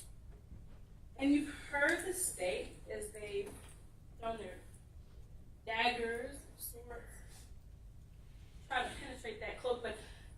But as I stand here today before you, they haven't been able to penetrate it. They haven't been able to meet their burden to say that beyond a reasonable doubt, Mr. Ross has committed any of these offenses. And so the presumption of innocence, that cloak that is surrounded Mr. Ross. A defendant is presumed to be innocent. No person shall be convicted of any crime unless and until each and every element of that crime is proven beyond a reasonable doubt. The burden of the proof rests upon the state, and they must prove each and every element that is material upon the indictment to prove that a crime that they have alleged, and they must prove it beyond a reasonable doubt. There's no proof upon Mr. Ross whatsoever. So while he's wearing that cloak of innocence, he's not having to fight anything off, right? as a strong code. They have to try to penetrate that code. He has no burden. The burden never shifts to him. So what is beyond reasonable doubt? A reasonable doubt is just what it says it is. A reasonable doubt is a doubt of a fair-minded, impartial juror honestly seeking the truth. A reasonable doubt is a doubt that is based upon common sense and reason. And after giving consideration to all the facts and circumstances of this case, if you find that your minds are wavering, if they are unsettled, then that is a doubt of the law, and you must acquit. But if that doubt does not exist in your mind, of the guilt of the accused, then you are authorized to convict the defendant. If the state fails to prove the defendant's guilt beyond a reasonable doubt, then it is your duty to acquit the defendant. Now, Mr. Ross, as you have heard from the state, he is charged with counts of murder, 2 counts of felony murder,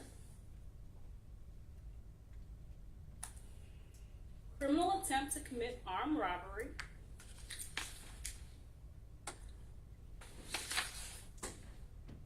and this is the definition of armed robbery, which they've gone over, aggravated assault with a deadly weapon, possession of a firearm during the commission of a felony, and hindering the apprehension of a criminal. And while those words, they carry a great weight, they carry a great stigma, just hearing those words, just in general, it's not guilt. It's not guilt. It's something the state must prove. And as you've said here today, I would argue that the hindering the apprehension of a criminal, they've shown nothing of that. They've shown nothing of that, but I'll get into that later. So how did this case start? So on some point between March 25th and the early morning of March 26th, the police, they learned that Mr. Thomas Arnold has lost his life. And as we've heard from Mr. Arnold's family, as we've heard from his friends, people that knew him, he was a fine and upstanding citizen, and I am not here to take away from any of that. And I appreciate that. And I want you all to keep that in your minds. He was a fine and upstanding citizen. Not here to go against it. But what we are here for today is to determine whether or not the state can meet its burden to say that beyond a reasonable doubt, Mr. Ross was involved in any of this. That's the question for us today. And so I know that we may be emotional about death just in general. I'm sure we've all dealt with it. We've all been through it. We've all had to overcome it, right? And so we have those emotions that are maybe tearing us, maybe pulling us this way, pulling us that way, right? But we have to, as we sit here today, we have to listen to the evidence. We have to take that evidence into consideration. And we have to render a verdict based upon the evidence that's presented here today, not our emotions. I'm not asking you to be emotionless. I'm just asking you to pay attention to the evidence as presented. And so, that ultimate question, right? The ultimate question was, did Mr. Ross commit these offenses? Was he a party of crime to the offenses, as the state has pointed out? I believe that as the evidence has presented itself, no. The answer to that ultimate question is no.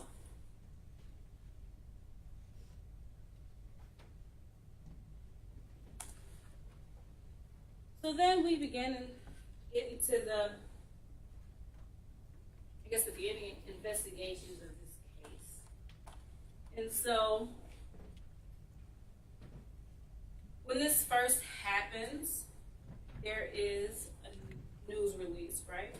A news release that's saying that Mr. Arnold, the information that the police have been presented, that he has been pronounced deceased and he was on the Beltline. This was the initial news release. And at that point, the reward for providing information or having any information was $10,000. But then, as you heard from Sergeant Parent, that reward did go to $35,000.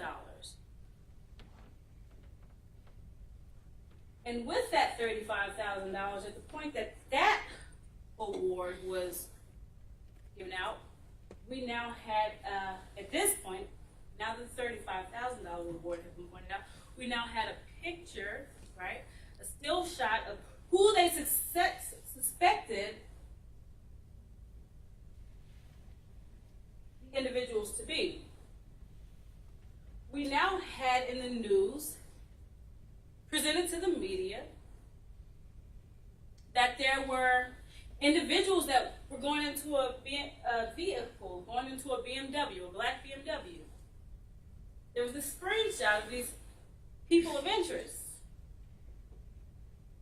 So all of this is already out. It's already out in the news, in the media. And so, shortly after, same day, Mr. Shaquan Crawford, he comes forward. Came forward after that $35,000 reward. And so, it's kind of as I heard the testimony, as I reviewed this, it seemed like a telephone game, right?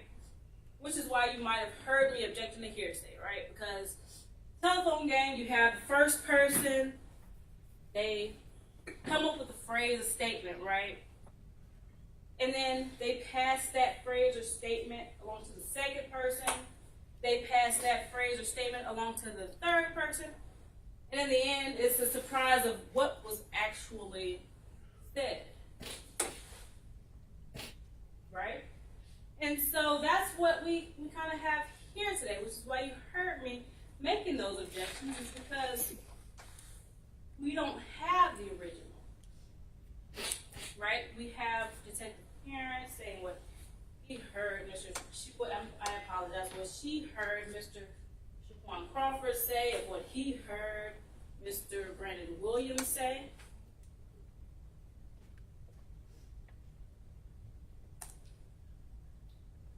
But what we do have, right? What physical evidence, what we have been able to see, has been the video recording that Mr. Shaquan Crawford did with Mr. Brandon Williams, right? And we heard that video. Consistent with what Mr. Shaquan Crawford told to the police. He's on the telephone game, but we heard directly, right, from that video that Mr. Shaquan Crawford took. He told the police. He told them it was somebody else. He didn't mention anything about Mr. Ross giving him a gun. We didn't hear any of that. We heard directly from him. It wasn't the same thing that Mr. Crawford told, or the legend told the police, because of course we don't have the recorded statements of what he actually told us. We didn't hear any involvement of Mr. Ross in any of this.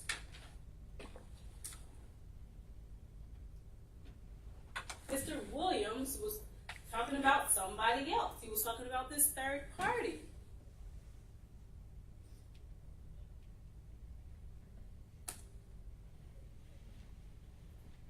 And then we have the text messages that you all saw that were between Mr. Shaquan Crawford and Mr. Brandon Williams.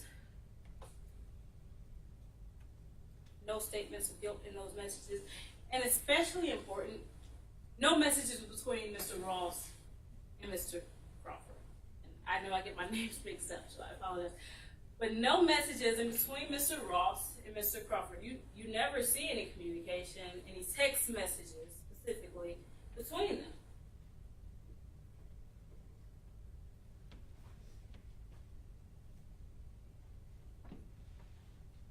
Then you have the text messages that are between Mr. Brandon Williams and Mr. Demetrius Ross. Right? And you heard the state say, Mr. Brandon Williams, he at some point said another cold case. Mr. Demetrius Ross said, yes, sir. And you heard Detective Parent, she explained in her role as an officer, what she expects these things to mean, right? But as you sit here, right, and you all have your different backgrounds, you come from wherever you come from, your different interpretations, this or that, because everybody's different, right? We can't solely rely on what Detective Parent interprets it to mean. That's why you're here. You're here to determine that, right? You're here to bring your background, your individual experiences, your unique experiences. You're here to think about that and what it could mean, what it could not mean. And this is a situation which Mr. Norman explained and what it sounded like, but Mr. Williams was scared. He saw his face on the news. But what did you see from Mr. Ross? The messages from Mr. Ross, they were kind of compliant, right? Just, it is, yeah, maybe, right? He wasn't necessarily taking the lead role. He was just trying to keep calm a situation of somebody that's kind of scared because you see your face on the news.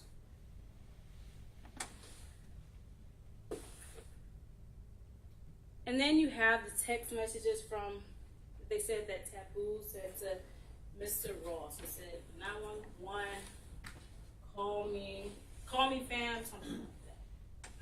I apologize.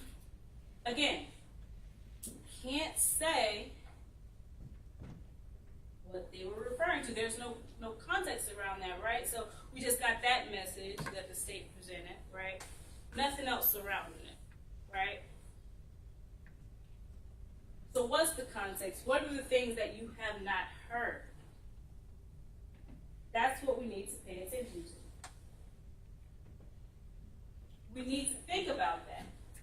Think about the things that haven't been presented. Those are the holes, right? Those are the reasonable doubt.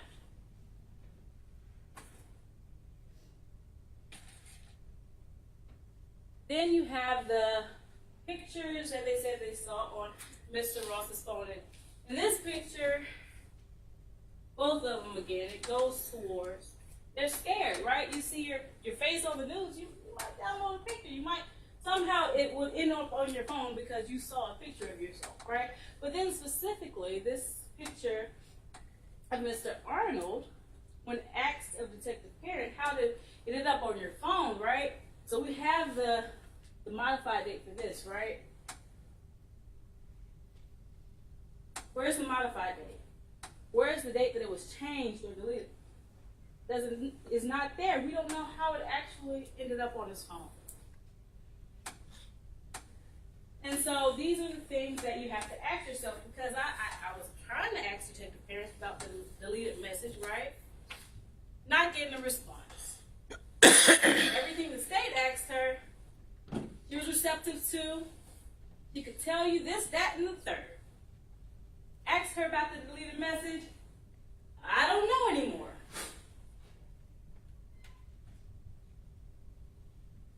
And again, that deleted message was after Mr. Ross had been arrested. So they get into the investigation of the case, and you heard from the crime scene tech, Officer Dunn, and his collection of the evidence. He took photos of the crime scene. He collected the shell casings. He collected the Minute Maid bottle. Right, excuse me. But what wasn't collected? That water bottle that was out there, it wasn't collected. What wasn't found? DNA, it wasn't found on that crime scene and through that collection of evidence. The shell casings, it didn't come back to any particular person, right? Any particular person with a gun. We don't get that. We don't get the gun. We don't get the DNA. No DNA of Mr. Ross being there. He wasn't at the scene. That's why you don't get it there. And then the items that were found on Mr. Arnold. As you heard Sergeant Parent testify to, it didn't appear that anything of Mr. Arnold's was taken. You saw that watch, that pretty expensive watch. It was still on his wrist, his cell phone, his wallet with ID, credit cards, cash, insurance cards. None of that was taken.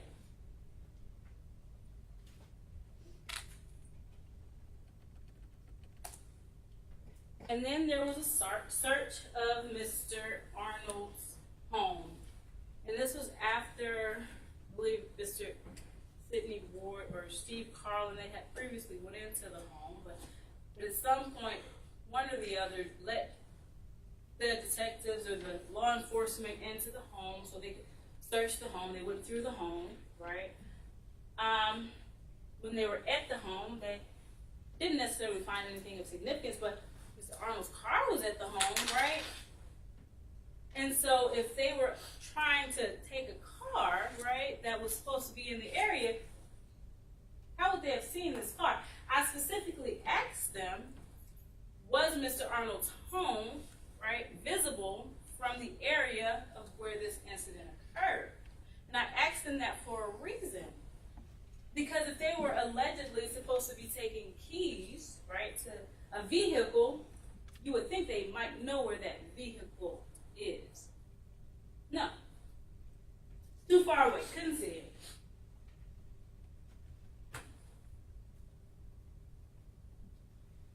Then you have the autopsy report. Autopsy report, it can tell you what happened, right? That it was a homicide, but can't tell you the when, the who, the why. Can't tell you any of that. You don't know that from hearing the autopsy report. Or seeing the autopsy report and listening to Dr. Melissa Sims Stanley.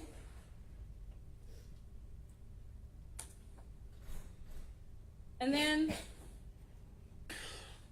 in their investigation, just like the parents' investigation and whoever else was involved with her, they did try to collect the surveillance.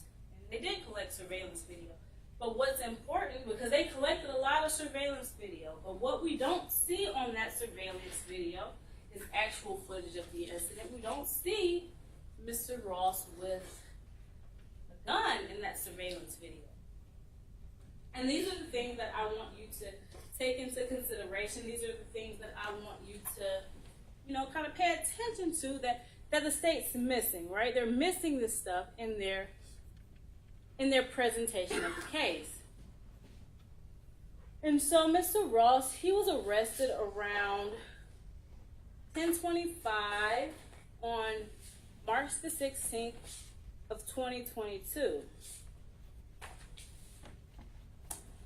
And so this is a video of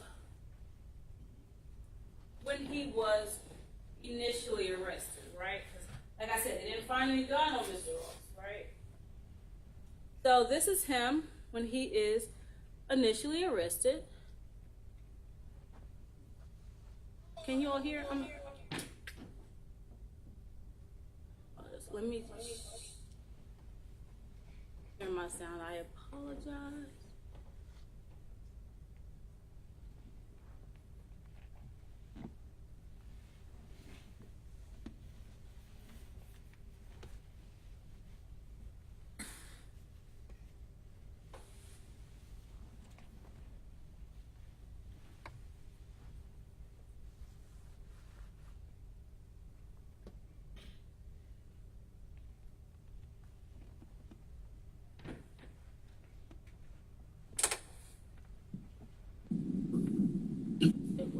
It worked out.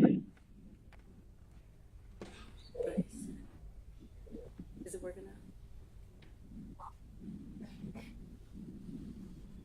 Thanks for the award. Come to the door. Hey, come on out, Come boss. on out. Coming. Get the award. Come to me. Turn around. Turn around. Put your hands on your head. Walk backwards.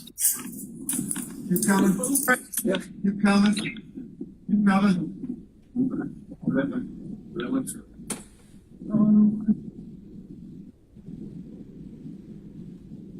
Alright, so this is the initial video of Mr. Ross's arrest, and I just wanted you all to pay attention to the timestamp that it was 10:25 a.m. that they went into, where they arrested and went to Mr. Ross's home. Police, come to the door. Have a warrant. Police with a warrant. Come to the door. Hey, come on out, Come on boss. out. Coming. You got a warrant. Come to me. Turn around. Turn around. Put your hands on your head. Walk backwards. Keep coming. Yep. Keep coming. Keep coming.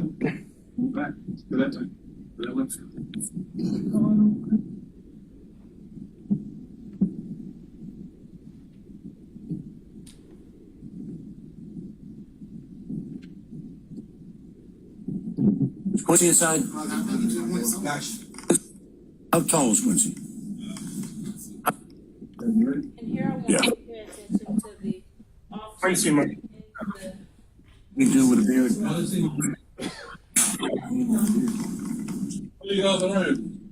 Hey, police. Are you Quincy? Yeah. All right, I'll. Hey, we got contact with Quincy. Alright, so there you can see a portion of the officers going into Mr. Ross's home, and then in order to just try to quicken the time. This is another video continuation of that previous video of the officers still in that home. Yeah, let me go check real quick. They come up with a girlie? It's about down too.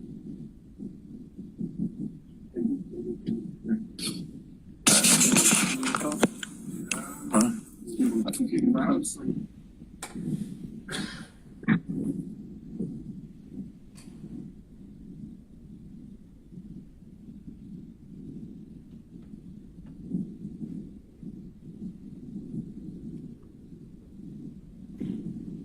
And so here you can see the officers, they're still in the home. It's 10:31. They're pretty deep in there, if you can see clearly. They're inside of Mr. Ross's. Go check real quick. Come up with a girlie? About down too.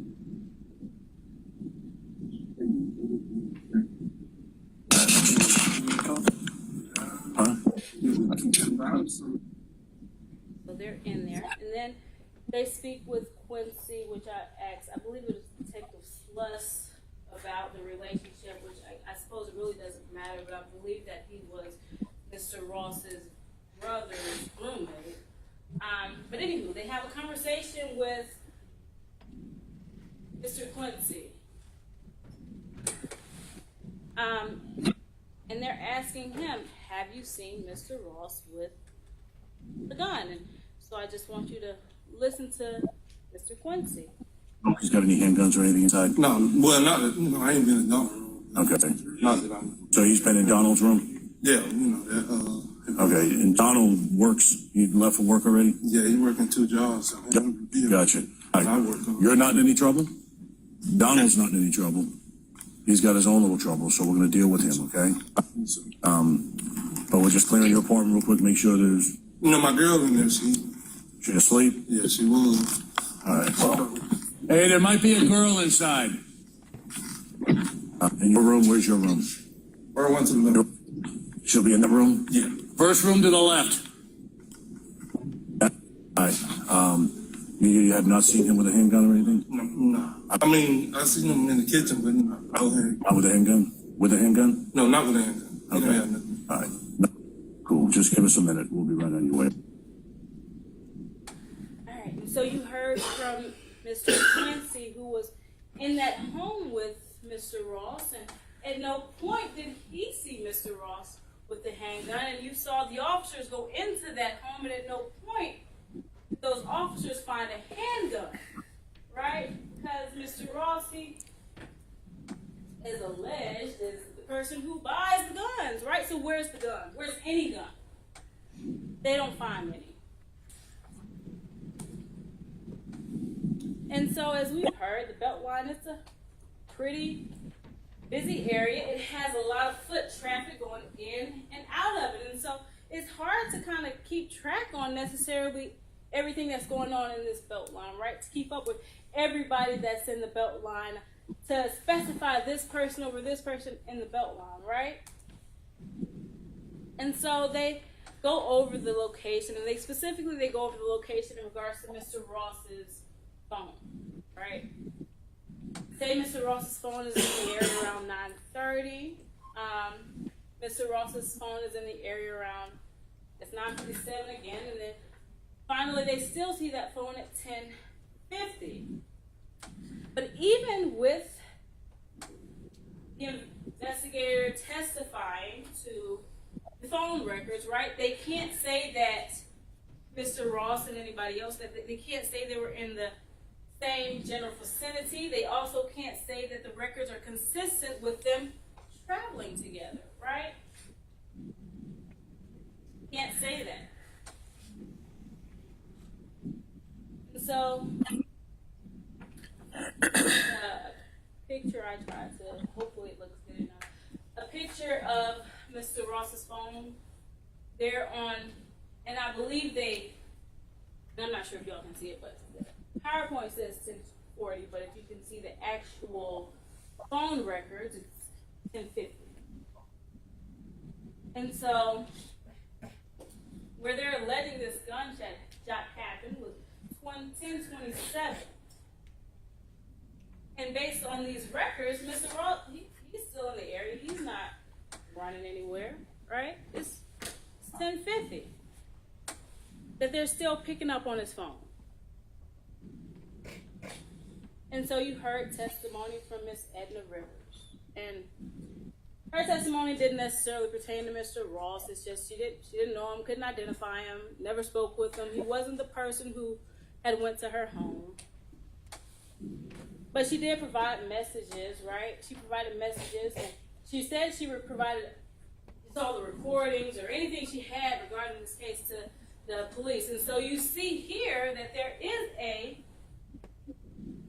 2-minute and 13-second recording that she alleged that Mr. Williams sent her. But where is that recording? We didn't hear it, right? She said that she provided it to the police. She said the police had their body cam on, but we didn't hear it. Where is it?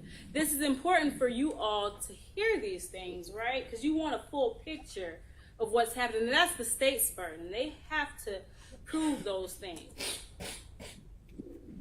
And so we have the information that their third suspect might be Mr. Amir Rosario. And I won't hit on this too hard because Mr. Norman hit on it already. But as we know, he passed away in May. And there were these allegations that, hey, he's still around in June. He's still around in September. He's still around a year later making threats. That person can't make threats. And then, in regards to these threats, there are no threats that are alleged from Mr. Ross, right? Nobody's saying Mr. Ross is making any threats. And in addition to all of that, this entire time they had Mr. Ross's phone. They had, and specifically Sergeant Perrin had it since April 1st, right? Police had it since Mr. Ross's arrest on March 17th, but this taboo, his phone number was in that phone the entire time, and never looked into it, didn't find out apparently, maybe until after they had arrested that Malik Williams, the wrong person. But they had it the entire time. And as I stated, there is no evidence of any hindering the apprehension of a criminal. Mr. Williams, he was arrested prior to Mr. Ross. There was no indication that Mr. Williams was living with Mr. Ross. There's no indication that Mr. Ross at all stopped any apprehension, right? Nothing of the sort. State hasn't proved it. And so they've done all of this investigation. They've looked all into this case, right? They searched the crime scene. They pulled the Georgia Bureau of Investigation in, looked into everything they could find. They didn't find any DNA of Mr. Demetrius Ross. They never found a gun. No surveillance video of this incident.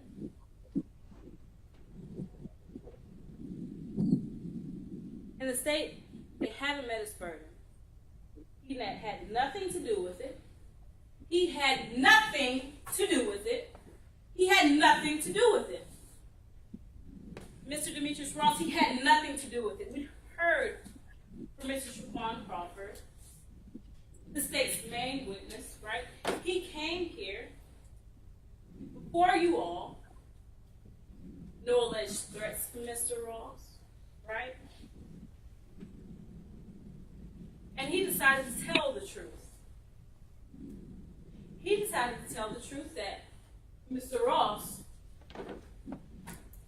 he had nothing to do with it. If I could have one moment.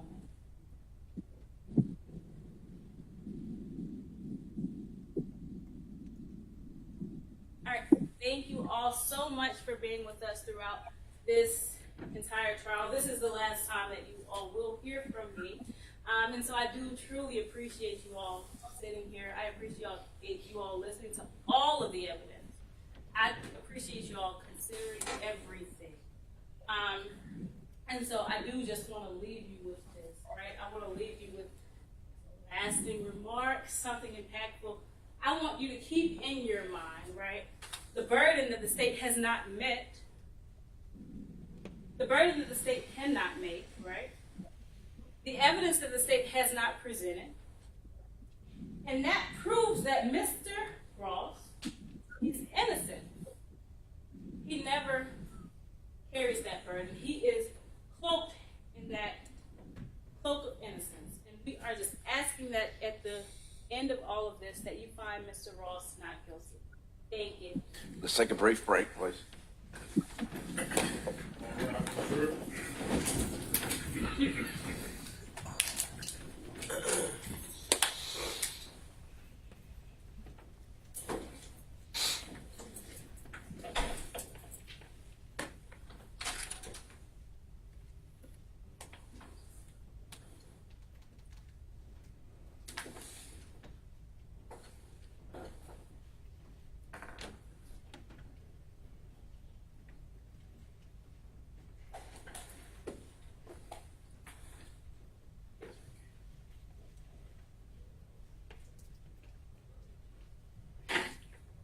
Recording stopped.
I'm not exactly sure because it was actually Taboo who did it.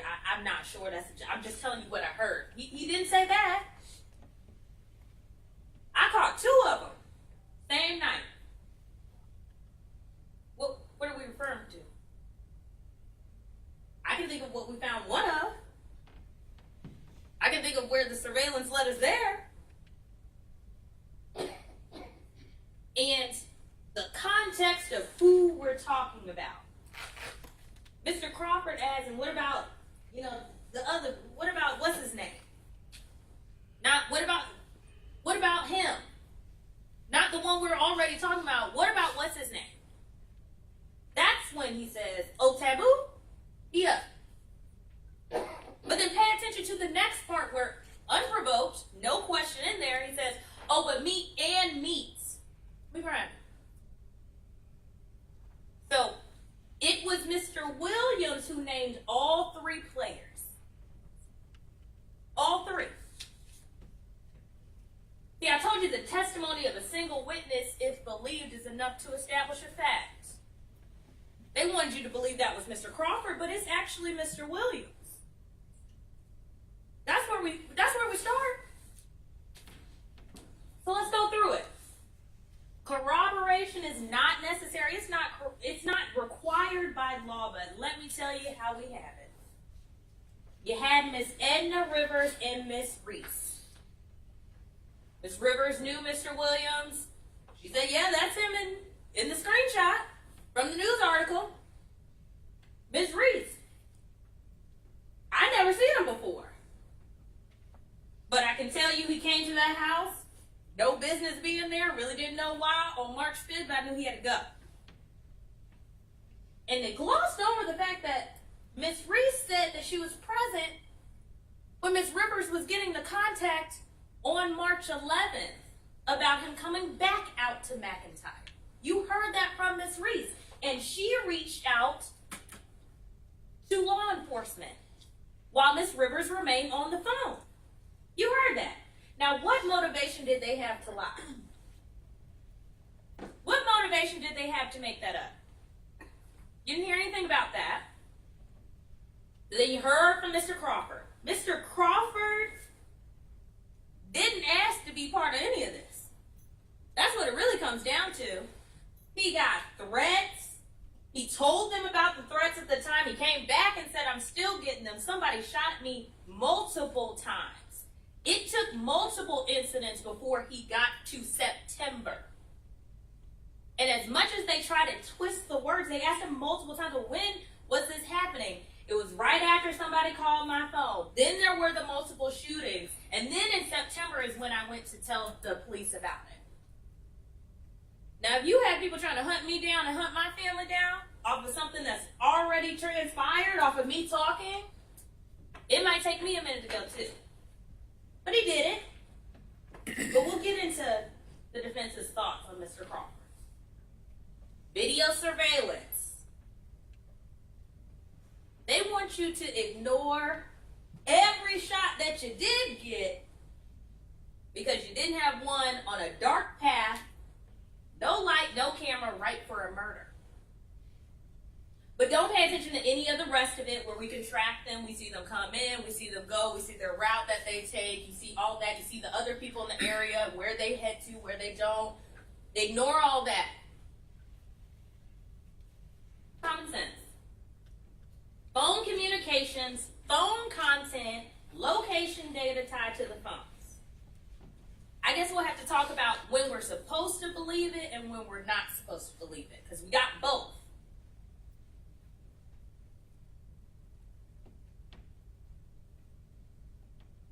Williams, Ross, and Taboo, Mr. Rosario, they're all present. There's no dispute. That's one thing we can all agree on. We got that. All 3 were identified by Mr. Crawford when he saw the photo. Then there's the photo from the APD news release that is shared by Mr. Williams to both Miss Rivers and Mr. Crawford separately. They're not in the group text. And then you have that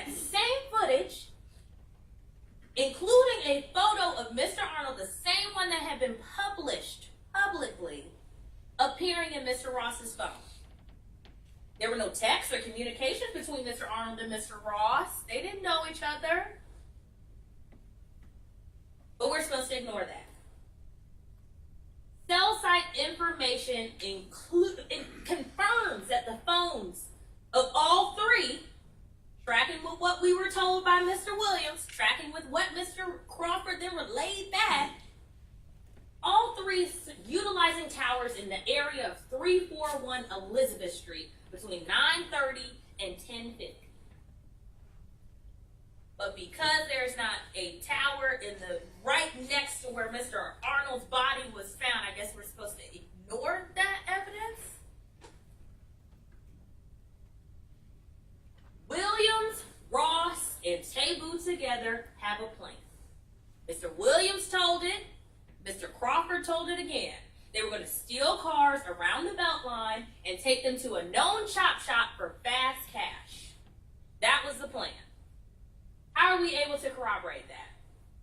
Now, we used the zoom in feature to view the same footage from State's Exhibit 9. See, here we see them coming down the street. Now, pay attention to this first vehicle. We see somebody go up to that, pull on the door, then go to the black BMW. But they weren't there to steal a car.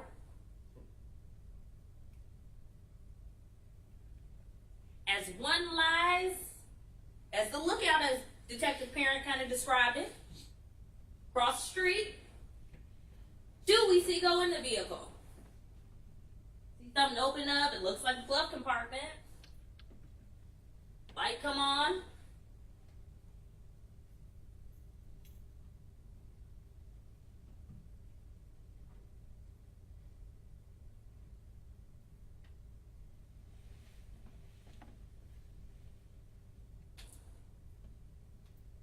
Oh, but then it goes on.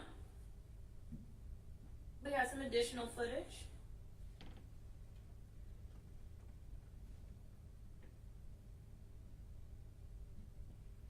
And now we can see exactly who that was who was going up to the first car before the black BMW. But the walking of that one who was across the street correlates with when that car comes around the corner. Remember, that was pointed out by Detective Parent. And then we see them meet back up as a group. Also, pay attention that Tabu is not the one in front here, as they wanted to point out. But they meet back up as a group and head up the street. Then you saw the footage across from Pure Taqueria, where they head that way. Then you saw the footage where they head back down Bernina. Then you saw the footage where they got on the Beltline.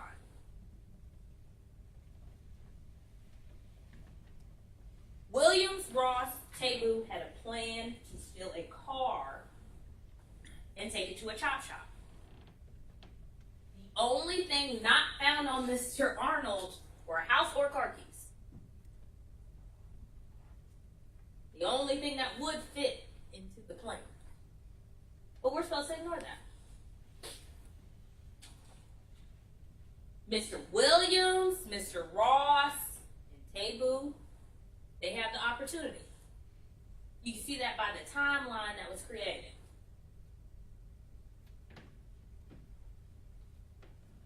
After we watched their route that took them over here, saw them wait, we watch this as they advance and take off at the corner, headed towards the beach circle location. And they are the only group of individuals you do not see on any camera footage again. Y'all can count how many cameras, how many angles we showed you. You can count how many times we saw, well, what about this person running in the yellow shirt? Well, here they are running up Elizabeth. They came from the skate park, there they are. What about the man who didn't take the path and he crossed over by the grass? That's so crazy because you can actually see him walk past the next camera on that side of the Beltline and then curve around behind Bernina. It's not beyond all doubt, it's beyond a reasonable one. Then we capture Mr. Arnold. right past this location with his shadow following that. We see the final minutes of Mr. Arnold.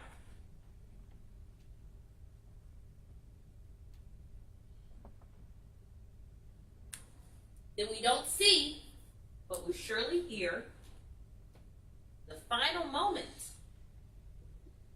2 minutes later, less than if we're counting seconds, matching up with how long it took Officer King or Rachel Whitlark or Jacqueline Garner to make it from that corner of Elizabeth and Bernina to Beach Circle. You heard multiple people talk about how long it would take them. Running, walking, either one.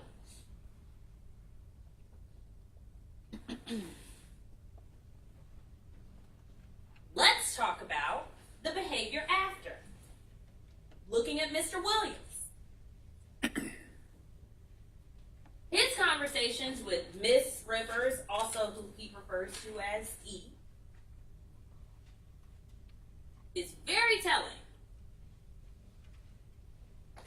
Your shit don't even show up on the map. Let us come for the weekend, just me and my little brother. We know it wasn't his older brother, which is Miss Rivers' children's father, her older children. Me and my little brother. He called me, missed a call. All jokes aside, this is life or death. I can't text it. Please. We saw him text everything else. Hey, boo, I'm at the hotel, all that. Life or death, but I can't text it. You want to see me go back or life? We heard from Mr. Crawford where he met Mr. Williams. Take that as circumstantial evidence. And then we had the news release that you saw exactly where that YouTube link went to. That is consciousness of guilt. Then we have Ross and Mr. Williams. The two of them communicating. This is pulled from Mr. Ross's phone. That same image we had and what was shared by Mr. Williams. Just shared with Mr. Ross, or on Mr. Ross's phone. Then we have their communication. 911, call me ASAP, brother. 911.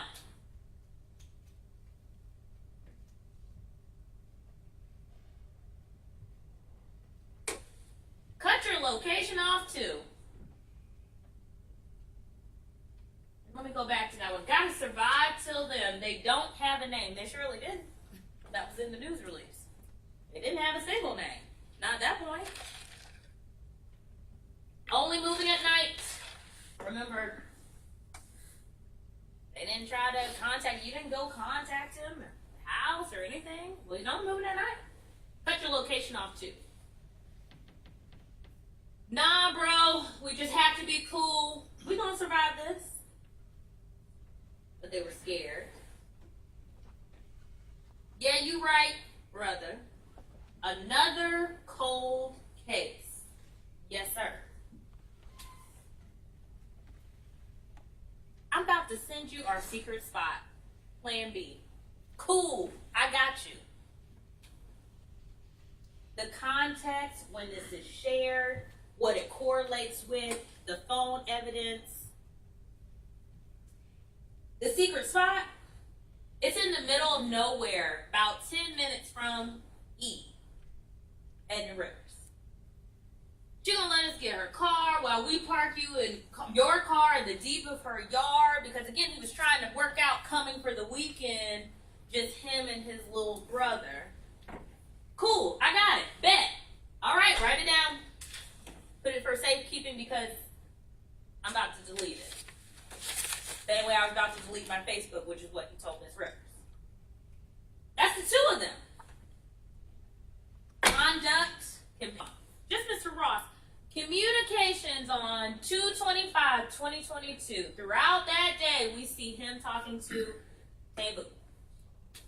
Gave you the number, did the search of the number, records came back, that's Mr. Rosario. We all agree Mr. Rosario is the third. Okay.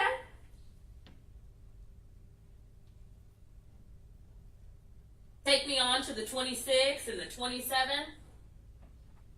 All that conversation's with Taboo, who they absolutely want you to think was involved and had to do with this murder. Okay.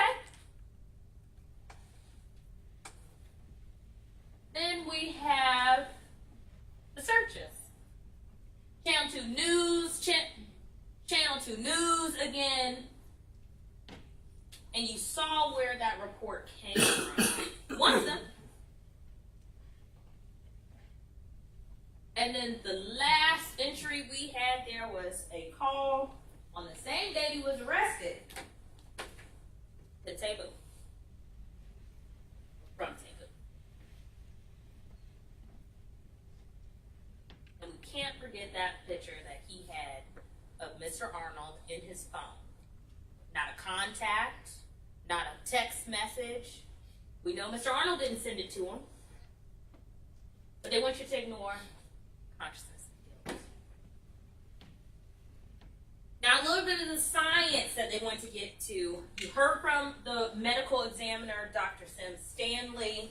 She talks about the cause of death was a gunshot wound to the face.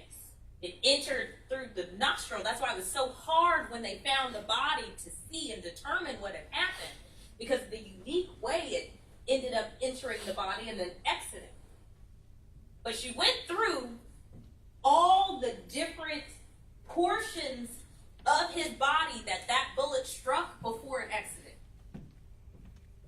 She also, even though they want to say, wouldn't that be the direction that the bullet was fired, is downward? She said that's the direction it took once it was in the body. The important distinction, we keep trying to gloss over that. She answered it very directly. And the most important part is that this is not, what was asked press contact wound, nothing of that sort. It was an indeterminate range, which she clarified meant that it's usually a range of 3 feet or more. 3 feet or more. In the manner of death, homicide.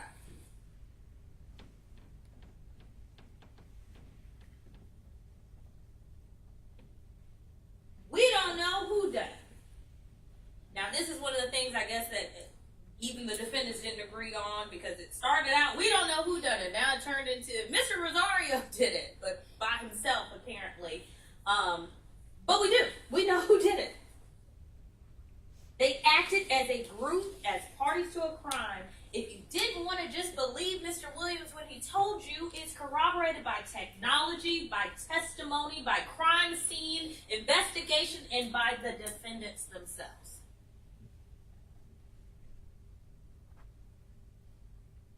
The technology is the phone records. You can't say at one moment, they should have had those phone records. And let's be clear, the number for Taboo came from the cell extraction from Mr. Ross's phone that was gathered at the point at which he was arrested by a fugitive that then had to submit it to Detective Parent, who then had to submit it to the crime lab, who, they're the experts. She told you multiple times, I don't do it. I look at the report. And then she had to get that back. And then she had to subpoena the phone records. That's an important distinction. But remember, she also wasn't investigating anything. She rushed. She didn't wait for one step or the other. It was just a rush to judgment. Somehow we have both. Mr. Williams' video. Not going to play it again. You've heard it plenty of times. The text conversations and the searches we both looked at. It is the defendant's own actions and words that lead us here. All the phone does, all the phone records do, as you heard from Detective Sluss, is build upon that. That's all they do. And looking at what it built upon, that was exactly that. At 9:28 p.m., Mr. Williams' device receives an incoming call. Look at where that tower is. At 9:29 p.m., Tebu's device receives an incoming call. Utilizing same sector, same tower, the azimuth is going in the same direction. Ross's device interacts with the network using timing advance. He explained that. Different direction, however, look at the point at which the tower would be. All utilizing the same tower altogether. They're utilizing towers in close proximity to the crime scene at that point.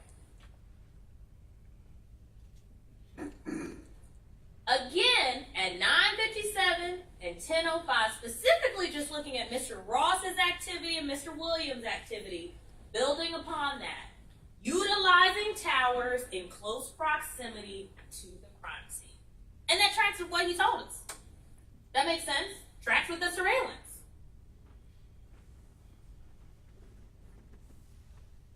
And then here we have after the murder. That's at 10:32. Looking at Tebu's device, making an outgoing call. 10:40, Brandon Williams' device, interacting with timing advance yet again. And then 10:40, Demetrius Ross's device, interacting with timing advance yet again. And at that time, they're still in that close proximity to the murder. It's only building upon what was already there.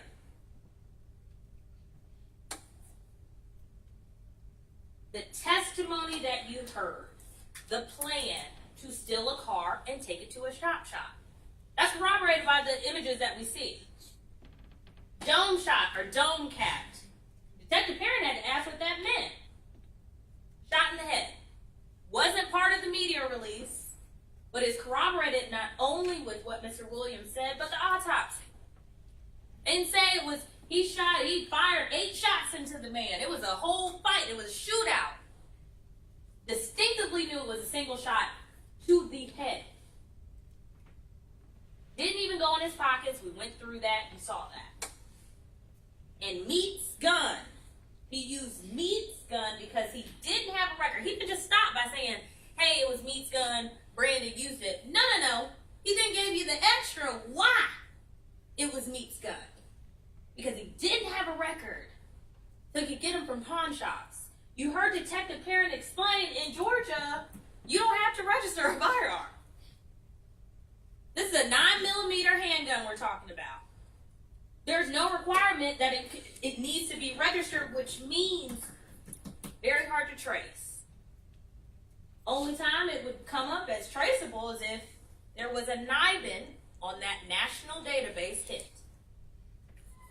Now you heard Detective Perrin say, we entered these shell casings or that one single shell casing from the scene into NIBIN. No hits. She came in here now in April of 2025 and told you no NIBIN hits. Then the defense brought in a detective. Not the lead detective. I don't know where he was, who would have known for sure, but they brought in the assisting detective on Tebu's murder that involved a 9mm shell casing. Good to know, because you know what steps were followed there? They entered the shell casings into NIBIN. And so when I asked him, so are you aware that the shell casings came back to other cases, but they didn't include this one? Oh, I don't know that one. The lead detective probably did. That's who handles that. That's why Detective Perrin knew. And they didn't have to call any witnesses. They did not have a burden at all. They did not have to present a shred of evidence. But in using the same subpoena power that we have to get people here, they chose to get the assisting detective who would not handle NIBIN, who couldn't give you that definitive answer. There's no NIBIN hit because that is not the firearm. It's not.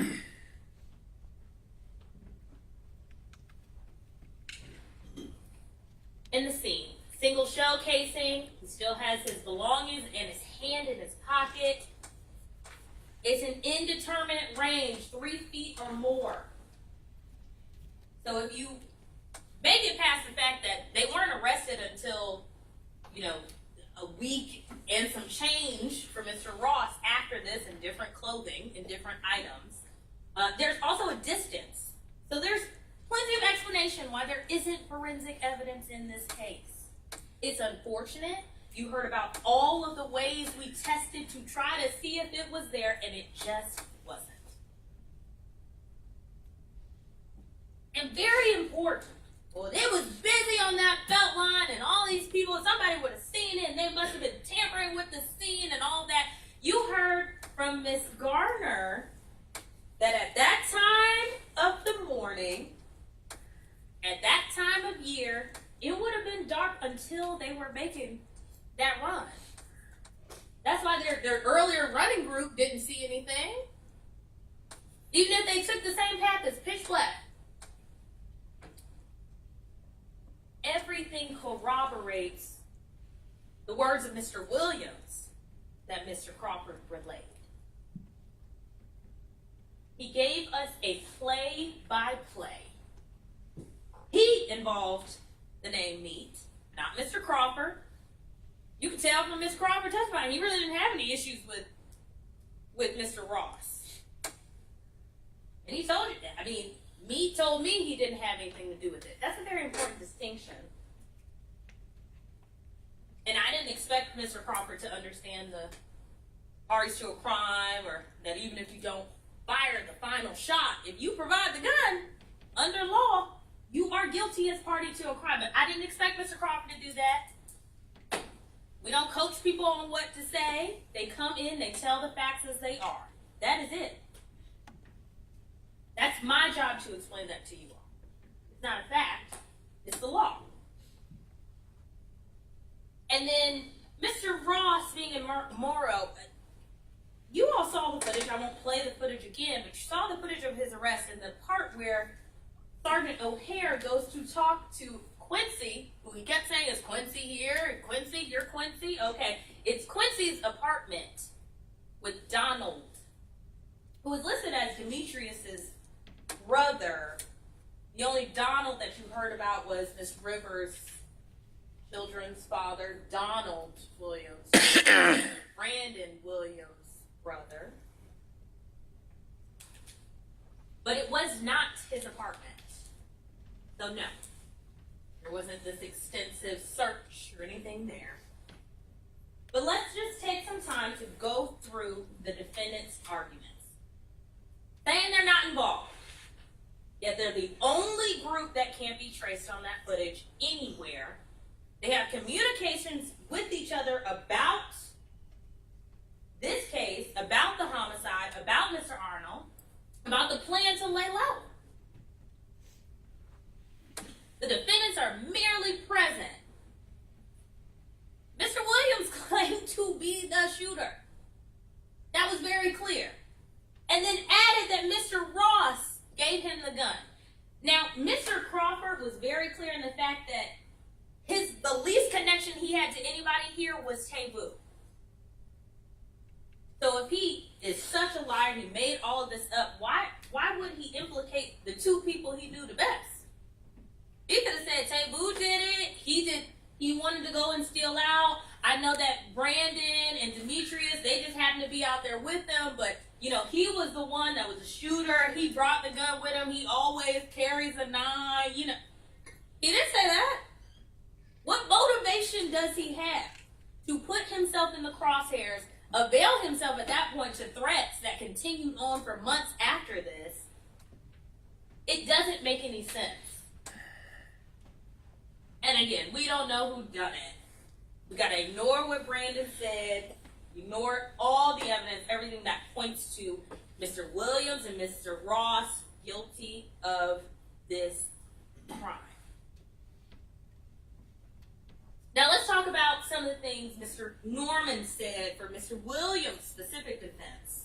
Starting with, it was Amir Rosario who did it. Taboo. And yet, Brandon Williams knew all the specific details. When it was, that Meat was also there, he was there, the connection that everybody had. And again, Crawford could have just put all this on taboo and wouldn't have had to implicate his friends at all. It doesn't make sense. But Mr. Crawford is the unreliable witness, apparently. Not Brandon Williams. Brandon Williams, you want me to ignore what he says on the video. But also, I can't keep up with who the unreliable witness is. Mr. Williams' video is reliable. Mr. Crawford was just relaying exactly what he was told. And it was important because he went and told it to the Hateville police officer, talked to Detective Parent, then went back and said, I'll let y'all know if I get anything additional. And then he got the video of Mr. Williams saying it himself. But they want to tell you that's not enough. Can't believe it. And so much about to talk about this reward. I don't really know why it keeps coming up. Miss Crawford sat here, Miss Rivers, Miss Reese.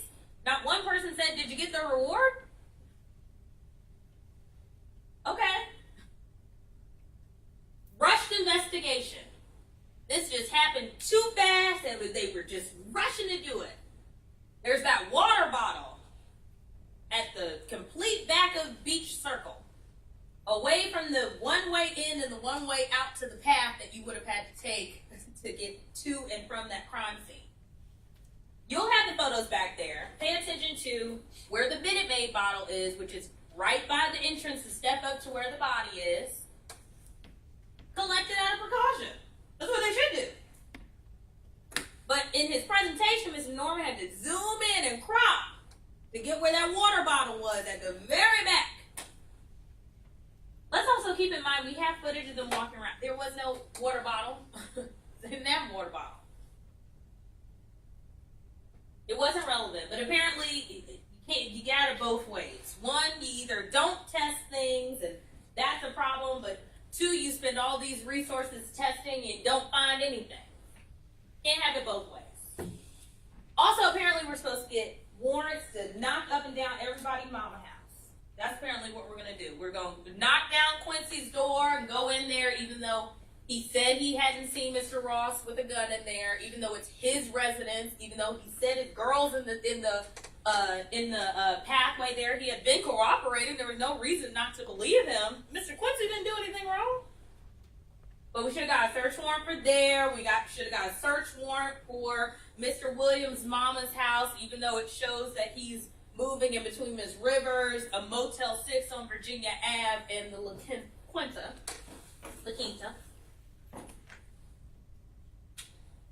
Okay. Then there is the black BMW with the parking ticket, and they should have known exactly who it was and all that. Well, she released it to try to figure out who it was. It was ATL Mobility Plus who gave the ticket. But at the end of the day, you don't see a charge on this indictment related to breaking into the BMW. So when it comes to a red herring, that's it.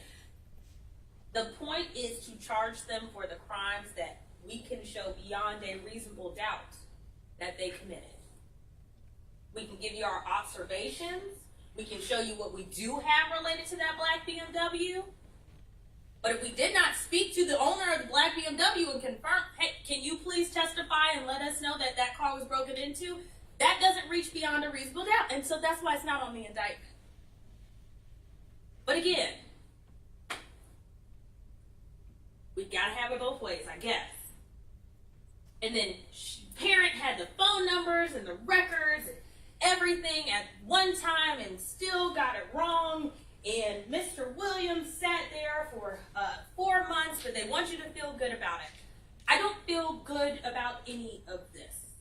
I don't come and do this job because it makes me feel good. I didn't ask to be here. Mr. Arnold didn't ask to end his life and to have his final resting place be Beach Circle. Nobody wanted to be here and nobody planned to be here. It was Mr. Ross and Mr. Williams' actions that led us here. I want to be very clear in that. It is a good thing that those records were used to exonerate and clear Mr. Malik Williams. I will not apologize for the fact that that was done correctly. Of course, we wanted to go sooner. Of course, we hoped it had never happened. But there is an investigation because every piece has to be examined. Because we have to be held to our burden to prove beyond a reasonable doubt at all stages. And by doing the job, now apparently that's an issue. I can't keep up. But I'll tell you, the phone records did exactly what they're supposed to do, which is tell the truth of what happened that night. And that's what they did at every turn. And then, of course, all of this, I guess, was made up by Mr. Williams because he was scared. I know y'all heard the music at the beginning of that video. And before he started talking, it was a little bop going on. It wasn't really translating to me as scared. But I don't know. That's Mr. Norman's take. Maybe that's what y'all saw. Doesn't really track as scared. That, his phone messages, his conversations, even the videotape of while he's being arrested. Not really saying scared. And you won't find any evidence of that in his phone and records anywhere else. So then let's talk about Mr. Ross's defense that Ms. Hemingway presented. Okay, he had nothing to do with it. Okay, but he's here because Mr. Williams said he did. Let's start there. He specifically says, I shot, but Meek gave me the gun. And Meek got it because Meek can get it with no tracking. He's got no history. Great, can't be traced. We've already heard the testimony as to why. And again, in that video of Mr. Williams, Mr. Crawford does not bring up the name Meek. He doesn't bring up any names. He says, what about, what's his name, old dude? And that's how he says Taboo. Mr. Williams then says Taboo. But then Mr. Williams goes on to say meat and meat. Meat and meat. So then, let's get on to Mr. Crawford. Even the defendants themselves can't agree. Am I supposed to believe that he's a liar? Or am I supposed to believe when he says, me have nothing to do with it? Which one is it? Which one is it? There's absolutely no communication with Crawford between Mr. Ross and on his phone, except for the phone call that we had for 2 minutes and I think about 19 seconds or so on March 12th. Heard about that with Detective Parent. Okay. You saw in the messages between Williams and Crawford that Crawford provided to the police, call me with phone number. No communications. Okay. What about the text between Brandon and Taboo? Call me for real, it's an emergency. We're supposed to ignore that because he had nothing to do with it. The same images of Mr. Arnold, the Channel 2 News search, the calls with Taboo that continued going back and forth, some missed, all the way up until the 16th when he was arrested. But he had nothing to do with it. And we already went through the home. It wasn't Mr. Ross's home. He was at a completely different location in Morrow where he was staying in the room of Donald, Quincy's roommate. For a few days, he specified, which tracks right around Mr. Williams' arrest, right around the press release and all of that. But he had nothing to do with it. See, the defense wants you to believe that this was anything other than what the defendants told you it was. That's what they want you to do. Ignore all your common sense, your eyes, your ears, and believe that this was anything else other than exactly what you heard that it was. Amir Rosario did this, and he did it alone. There was no knife-in hit from those shell casings, which happened, that shooting, his death happened in May 2022. These shell casings, this single shell casing from this would have been entered into knife-in already. They would have been tied together. Here in 2025, Detective Parent could sit here and tell you there was no knife in it. It is not the same gun. And then he did this and he did it alone. Just like he did it alone in the shooting death, in the case where he was killed. No, there was a difference. I can say that he did do it alone in May 2022, and that proved pretty unsuccessful. Because he was used to having two people at his side. But we know by May 2022 they were a bit unavailable. And again, they're scared, they are terrified, but that's nowhere in these messages that nobody could see. See, it's the times where no one's watching or you think they're not, where the truth is revealed. I don't see a thing about them being scared. The defense wants you to ignore the same evidence they want you to pay attention to. That doesn't make sense. Crawford is a liar whenever he's talking about Williams and Ross being involved in this murder. But when he says that Table was unstable and he didn't really mess with him like that, now you should believe him when he says that part. He was telling the truth there. But everything else, he's a liar. Williams is talking about Rosario the whole time during that video recording. Even though he makes it very distinct when he says, I got two bodies. Okay. The eye was very clear. Now, back to my stories. Sorry. But I grew up loving sea creatures. I love it. If I retire from this job, I'll go work in an aquarium. But one of the most interesting creatures is a squid. See, when the squid is being approached, closed in on, their back is up against a proverbial wall, they release ink to distract, deny, deflect, so they have enough time to get away. What you heard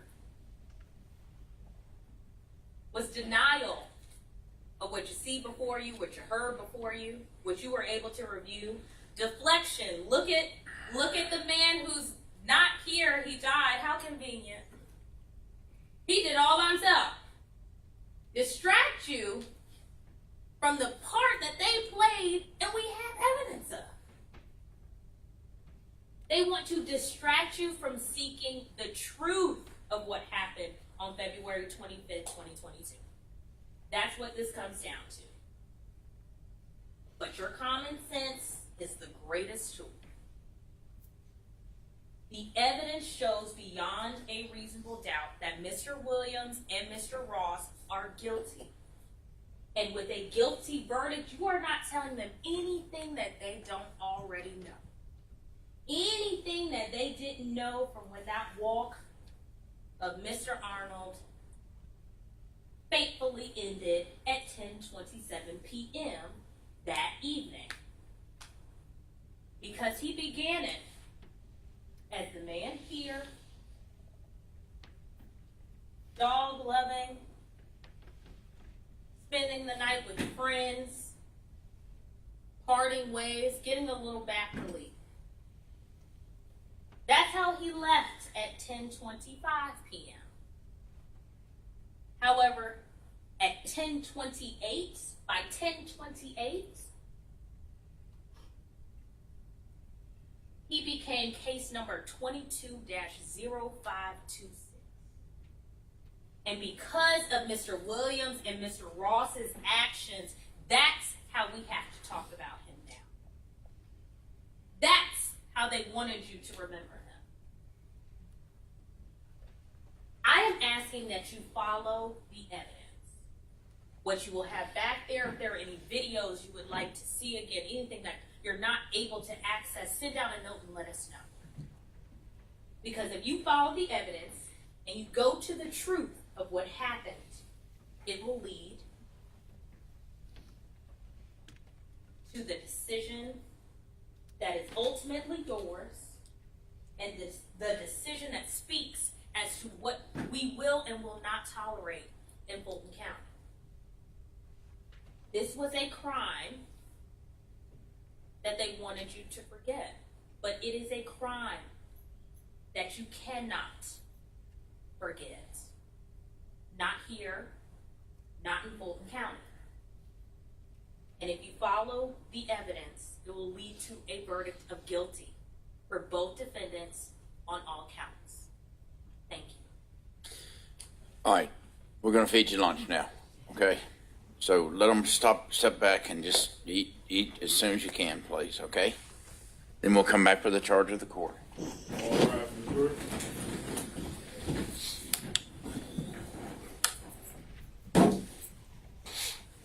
Recording stopped.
by the state.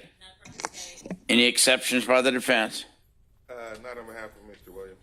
Not on behalf of Mr. Ross. All right, let me have a jury. Your Honor, before we do that, we just wanted to put on the record the parties did review the evidence. We do have that prepared to go straight. So the evidence has been reviewed, and by stipulation, it's complete. Yes, Your Honor. Is that correct? Yes, Your Honor. Yes, Your Honor. All right, let me have a jury, please. What else you got, Mr. Long? No, I just want her to move it into Okay. so she's doing it. Which sometimes will be going in the bin once they. Judge. Criminal exhibit.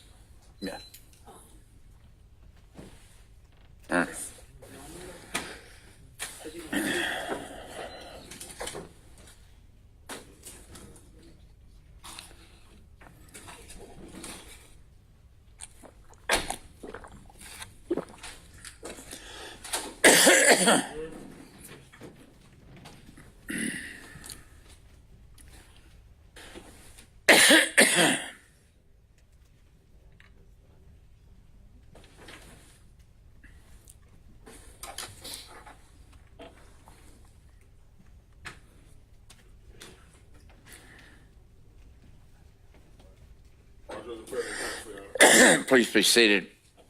I trust everybody got the lunch they wanted? Yep. Good.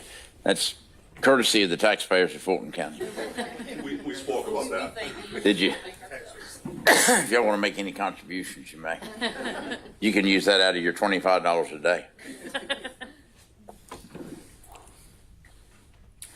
day. Now is the time where the court will give you the charge of the court, which is the applicable law.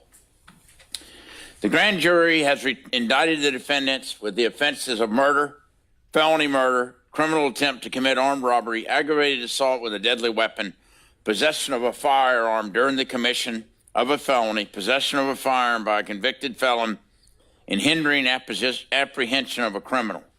The indictment states the exact offenses. Please read it carefully.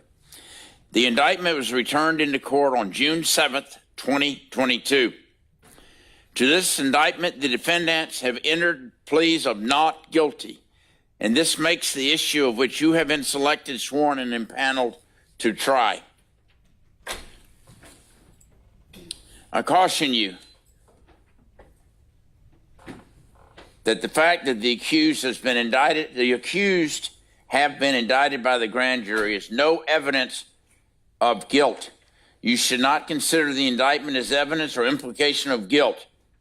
Neither is the plea of not guilty to be considered as evidence. The defendants are presumed to be innocent until proven guilty. The defendants enter upon the trial of this case with the presumption of innocence in their favor. This presumption remains with the defendants until it is overcome by the state with evidence which is sufficient to convince you beyond a reasonable doubt that the defendant or defendants are guilty of the offenses charged. No person shall be convicted of any crime unless and until each element of the crime is proven beyond a reasonable doubt. The burden of proof rests upon the state to prove every material allegation of the indictment and every essential element of the crime or crimes charged beyond a reasonable doubt. There is no burden of proof upon the defendants whatever, and the burden never shifts to the defendants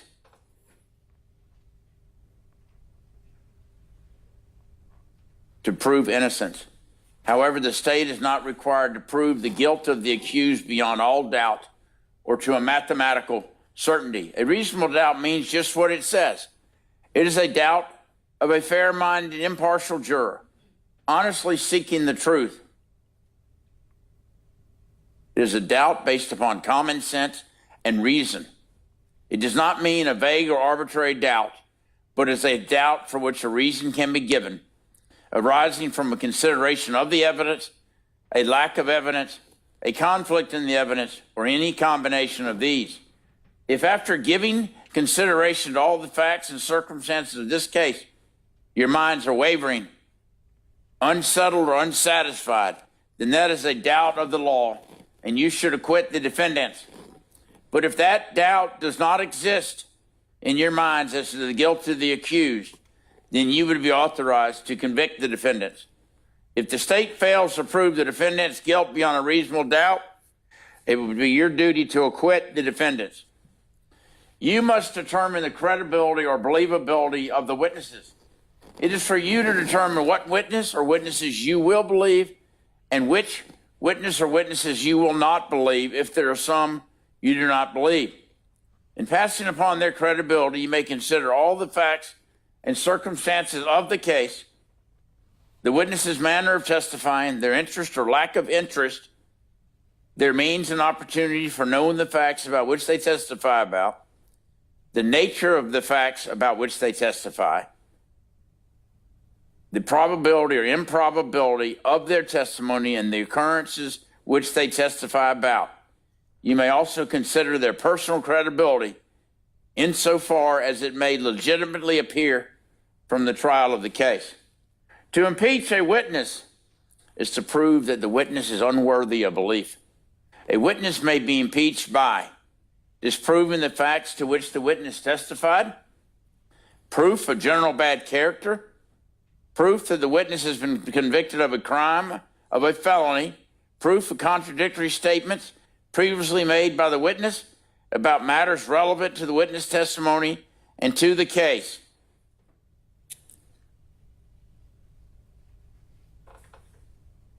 If it is sought to impeach a witness by proof of general bad character, proof that the witness has been convicted of a crime, of a felony, proof of contradictory statements previously made about the witness about matters relevant to the witness testimony and to the case, proof of the general good character of the witness may be shown. The effect of the evidence is to be determined by the jury. If an attempt has been made in this case to impeach any witness by proof of contradictory statements previously made, you must determine from the evidence whether any such statements were made, whether such statements were contradicted in any statements the witness made on the witness stand, and whether such statements were relevant to the witness's testimony and to the case. If you find that a witness has been successfully impeached by proof of previous contradictory statements, you may disregard that testimony unless it is supported by other creditable testimony. The credit to be given to the balance of the testimony of the witness would be for you to determine. It is for you to determine whether or not a witness has been impeached and to determine the credibility of such witness and the weight the witness's testimony shall receive in the consideration of the case. Members of the jury, it is my duty and responsibility to ascertain the law applicable to this case and to instruct you on that law by which you are bound. It is your responsibility to ascertain the facts of the case from all the evidence presented. It then becomes your duty and responsibility to apply the law I give you in the charge to the facts as you find them to be. These defendants are charged with crimes against the laws of this state. A crime is a violation of a statute of this state in which there is a joint operation of an act or omission to act and intention. Intent is an essential element of any crime and must be proved by the state beyond a reasonable doubt. Intent may be shown in many ways, provided you, the jury, believe that it existed from the proven facts before you. It may be inferred from the proven circumstances or by acts and conduct, or it may be in your discretion inferred when it's the natural and necessary consequence of the act. Whether or not you draw such an inference is a matter solely within your discretion. These defendants will not presume to have acted with criminal intent, but you may find such intention or the absence of it upon a consideration of words, conduct, demeanor, motive, and other circumstances connected with the act or acts for which the accused are being prosecuted. Your oath requires that you will decide this case based on the evidence. Evidence is the means by which any fact that is put in issue is established or disproved. Evidence includes all of the testimony of the witnesses and any exhibits admitted during the trial. Evidence does not include the indictment, the plea of not guilty, opening or closing remarks of the attorneys, or questions asked by the attorneys. Direct evidence is that which may be seen or heard, or otherwise directly sensed, such as by smell or taste or touch. It may be brought into court in the form of exhibits or the testimony of direct witnesses to such matters. It is evidence that points immediately to the issue in question. When direct evidence by inference points to an obvious, likely, or reasonable conclusion, even though that conclusion was not directly seen, heard, smelled, tasted, or touched, that is said to be circumstantial evidence. Circumstantial evidence is the proof of facts or circumstances by direct evidence from which you may infer other related or connected facts that are reasonable and justified in light of your experience. It is evidence that only tends to establish a conclusion in question by its consistency with such conclusion or elimination of other conclusions. Sometimes circumstantial evidence may point to more than one conclusion. To authorize a conviction on circumstantial evidence to prove facts must not only be consistent with the theory of guilt, but also exclude every other reasonable theory other than the guilt of the accused. The law does not require a higher or greater degree of certainty on the part of the jury to return a verdict based upon circumstantial evidence than upon direct evidence. Whether dependent upon direct evidence or circumstantial evidence or both, the true test is whether there is sufficient evidence or whether the evidence is sufficiently convincing to satisfy you beyond a reasonable doubt. If not, you must acquit. If so, you may convict. There's no rule that either circumstantial or direct evidence is stronger than the other, if conflicting. The comparative weight of circumstantial evidence and direct evidence on any given issue is a question of fact for the jury to decide. The testimony of a single witness, if believed, is sufficient to establish a fact. Generally, there is no legal requirement of corroboration of a witness, provided you find the evidence to be sufficient. The defendant in a criminal case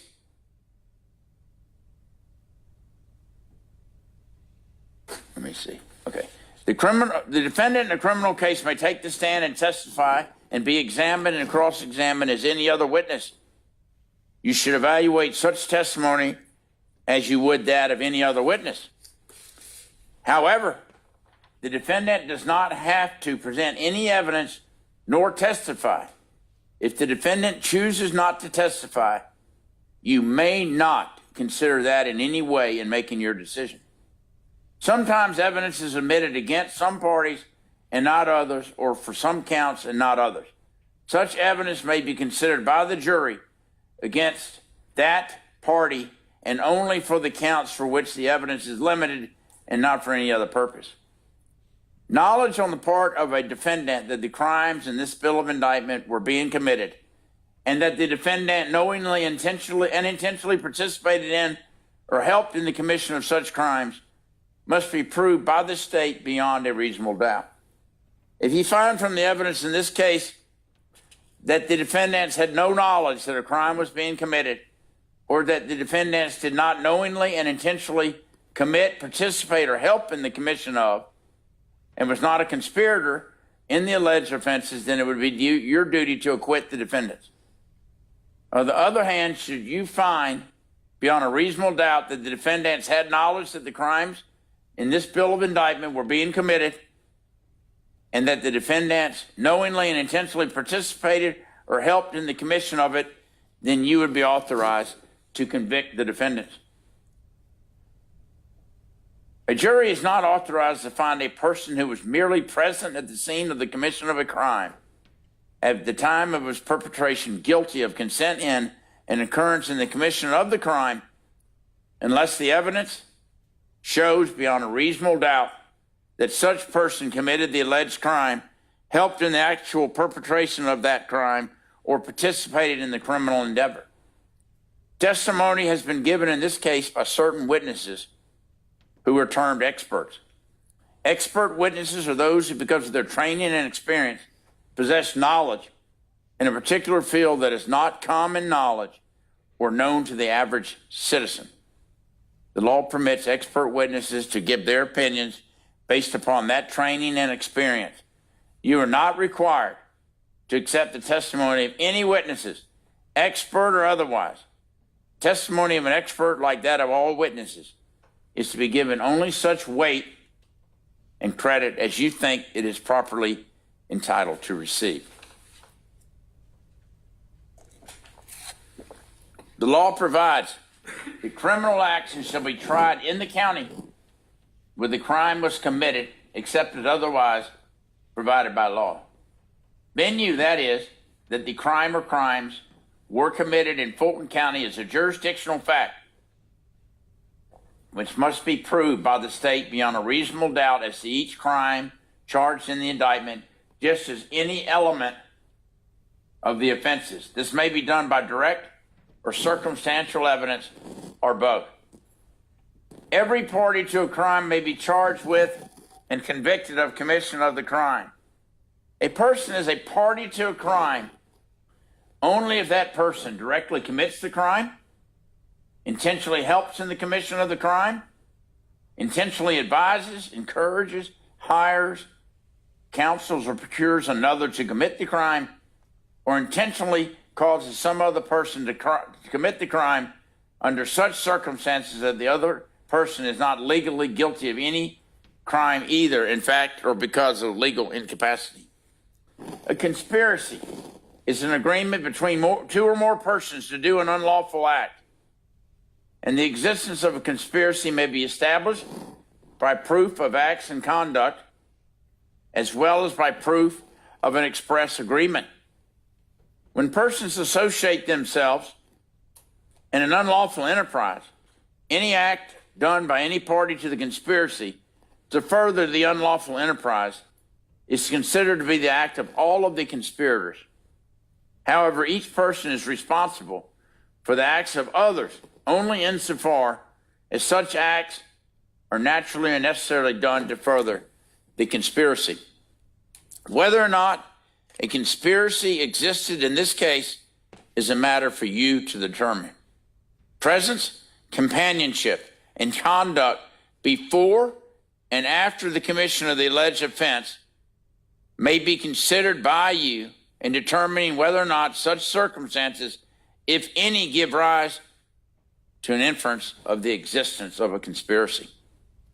The defendants are charged with the offenses of murder, felony murder, criminal attempt to commit armed robbery, aggravated assault with a deadly weapon, possession of a firearm during the commission of a felony, possession of a firearm by a convicted felon, and hindering apprehension of a criminal. The court will now define the offenses for you. For malice, murder, the state must prove that the defendants caused the death of another person unlawfully and with malice aforethought. The killing must have been done with malice to be murder. Malice, as the term is used here, is not necessarily ill will or hatred. Rather, it is the unlawful intent to kill without justification and without excuse.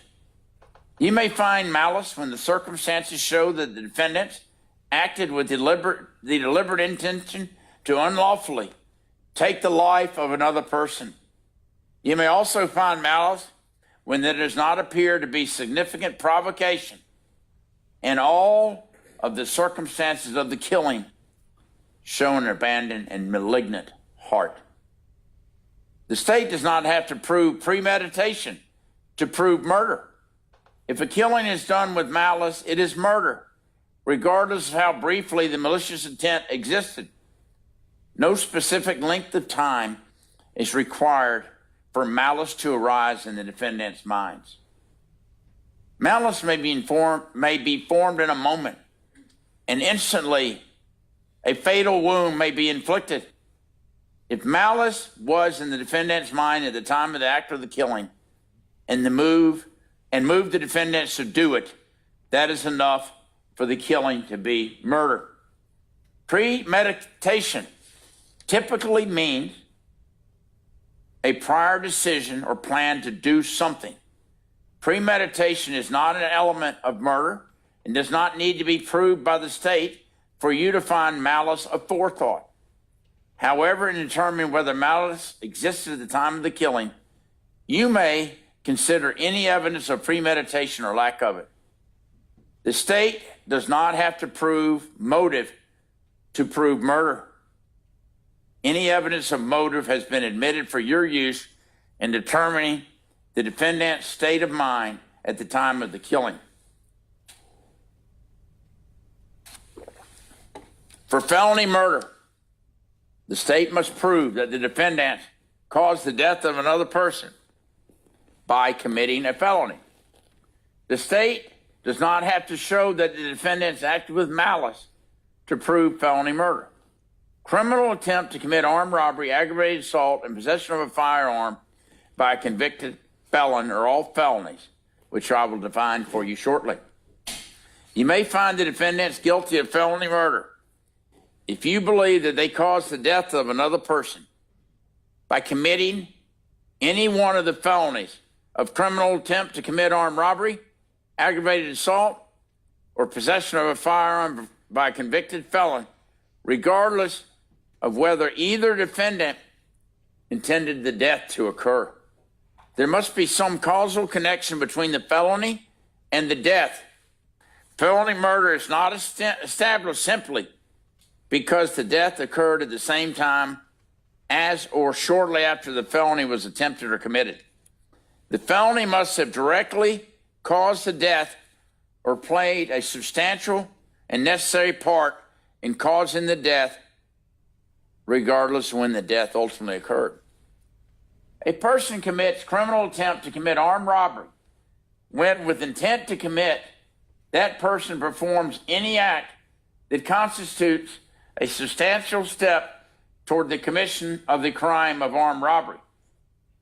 For armed robbery, the state must prove that the defendants took another person's property directly from another person or from the immediate presence of another person by using an offensive weapon and with the intent to commit theft. An offensive weapon is any object that is likely to cause or actually does cause death or serious bodily injury if used against someone. A person commits simple assault when that person attempts to commit a violent injury to the person of another. For aggravated assault with a deadly weapon, the state must prove that the defendants assaulted another person with a deadly weapon. To prove assault, the state does not have to prove that the other person was actually injured. However, the state must prove that the defendants attempted to cause a violent injury to the person. A firearm, when used in the way a firearm is ordinarily used, is a deadly weapon. Possession of a firearm by a convicted felon or possession of a firearm by a convicted felon, the state must prove that the defendant possessed a firearm after having been convicted of a felony. Burglary in the first degree is a felony. For purposes of this offense, a firearm includes any handgun. For possession of a firearm during the commission of a felony, the state must prove that the defendant had a firearm on his person or within arm's reach of his person while committing the felony, which is one of the following: murder, felony murder, criminal attempt to commit armed robbery, or aggravated assault with a deadly weapon. For purposes of this offense, a firearm includes any handgun. Possession, actual and constructed. The state must prove that the defendant possessed the firearm at issue in this case. Possession may be either actual or constructed. It must also be either sole or joint. Actual possession means that at the time of the alleged offense, the defendant knowingly had direct physical control over the firearm. Constructive possession means that at the time of the alleged offense, the defendant did not have direct physical control over the firearm, but did knowingly have both the ability and the intention to exercise control over the firearm. Joint possession means that the possession of the firearm with at least one other person, the defendant. A person commits the offense of hindering the apprehension of a criminal when, with intention to hinder the apprehension or punishment of a person whom he knows or has reasonable grounds to believe has committed a felony, he harbors or conceals such person. If after considering the testimony and evidence presented to you, together with the charge of the court, you should find and believe beyond a reasonable doubt that the defendants in Fulton County did on or about February 25th, 2022, commit any of the alleged offenses, you would be authorized to find the defendant or defendants guilty. And in that event, the form of your verdict would be, we, the jury, find the defendant guilty of the offense then under your consideration.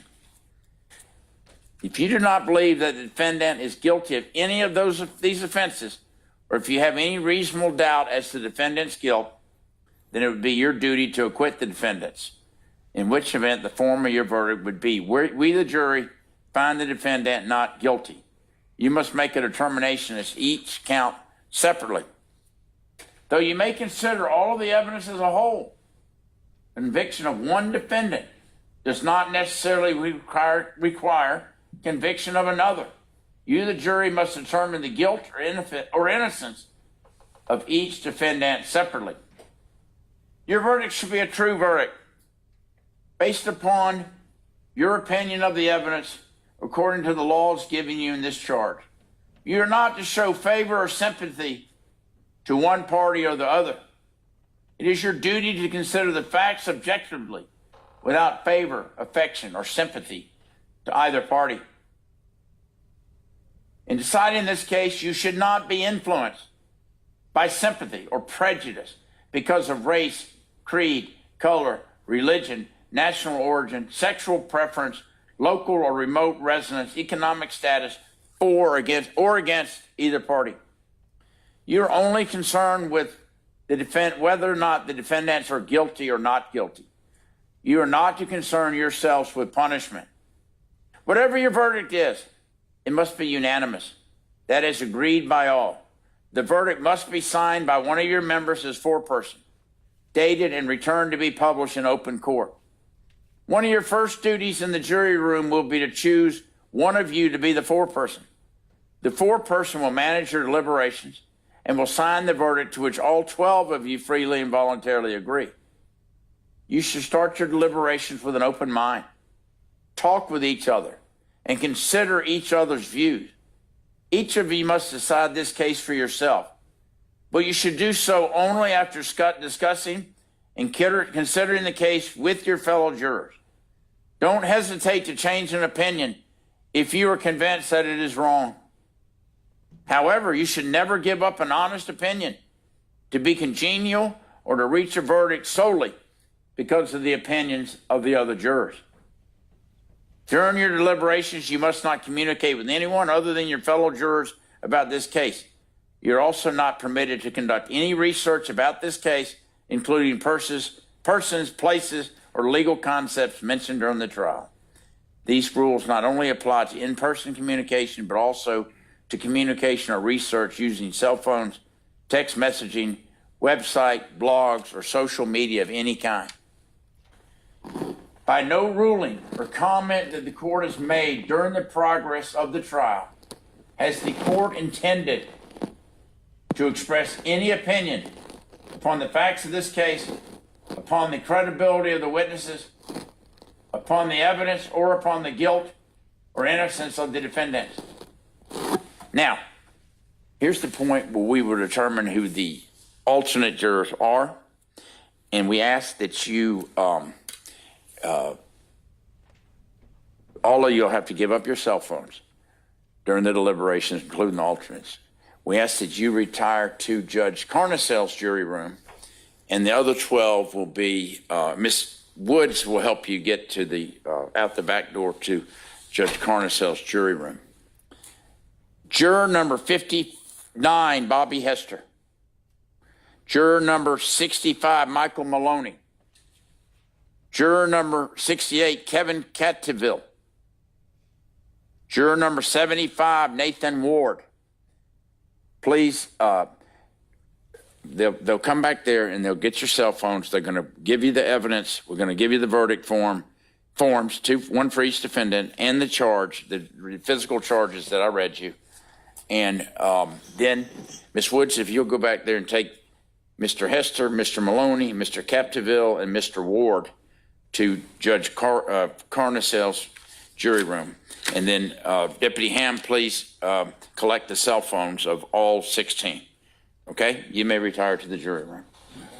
If you'll go back here. Here you go. Hey, Candace. I need this stapled. Do you have a stapler?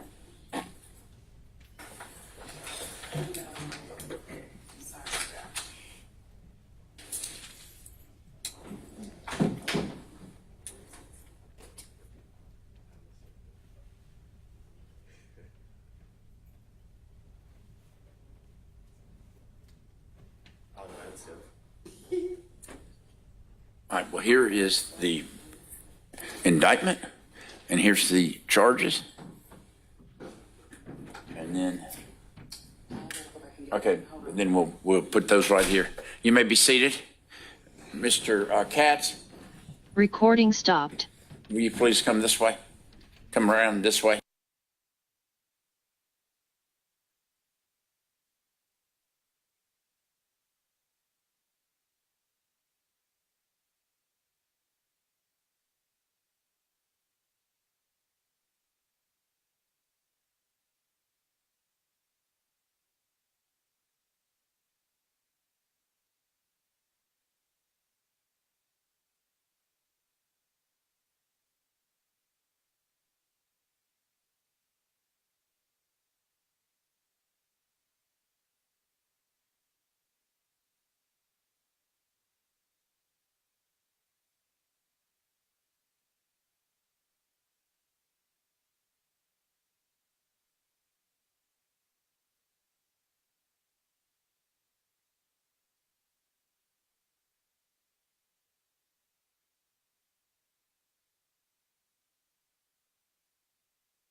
Exhibit 1, and then we got Court's Exhibit 2. No, Court's Exhibit 2 and 3? Yes. What was the previous question? Do the trial. Could we please see video of Brandon Williams' dome cap? I caught 2. Shaquan Crawford transcript of testimony. Well, we can't give him the testimony, but we can let him see the video. What about in a copy of Detective Parent's report with Crawford interview? I don't believe they get that. I don't think they get that either. What is your position on the video? My position on the video is I'm fine with them watching it, but given the hour, Your Honor, I'd ask that we show it to them and then release them so they don't feel. Well, I'm going to ask them what they want to do. Thank you, Your Honor. All right, let me have a jury, please.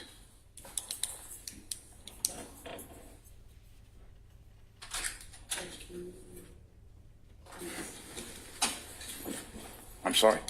Turn the video on. The video's on. Oh, I'll turn it on.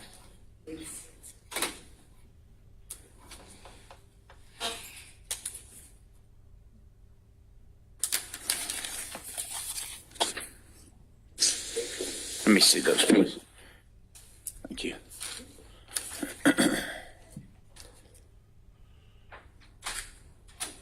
Can you have that video ready for me? It's up.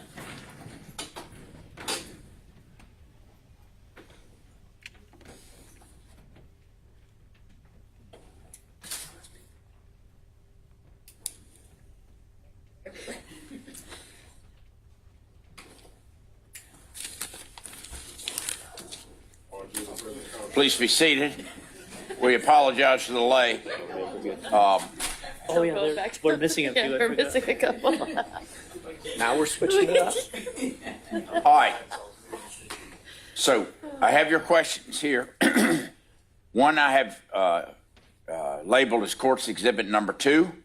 Could we please see the video of Brandon Williams' dome cap? I caught 2. And the answer to that is yes. Okay. The second one is Shaquan Crawford transcript of testimony on the stand. The answer to that is no. You have to collectively remember what his testimony was as a group. Court's Exhibit 3, copy of Detective Parent's report with Crawford interview. Same answer is no. Same. You have to remember your collective memories. Please play the interview. I mean the video. Your Honor, for the record, this is State's Exhibit 98. Baby, you look like a boy.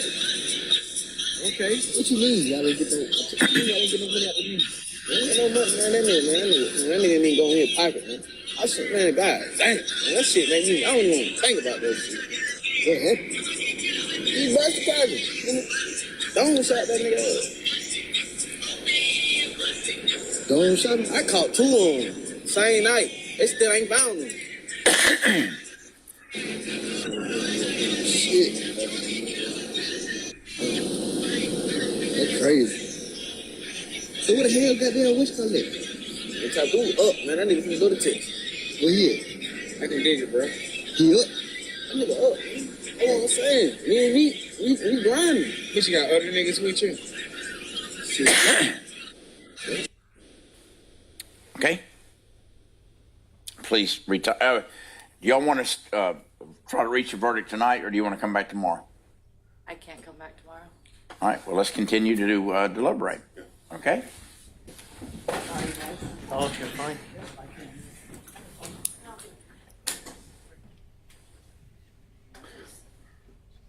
Yeah.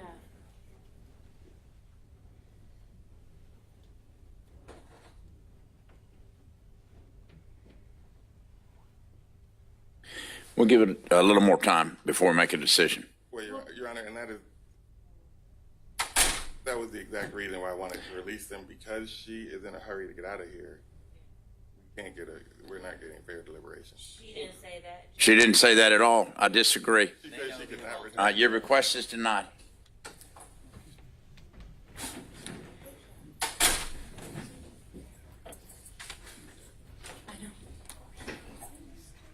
Okay, you interpret, I can't do that.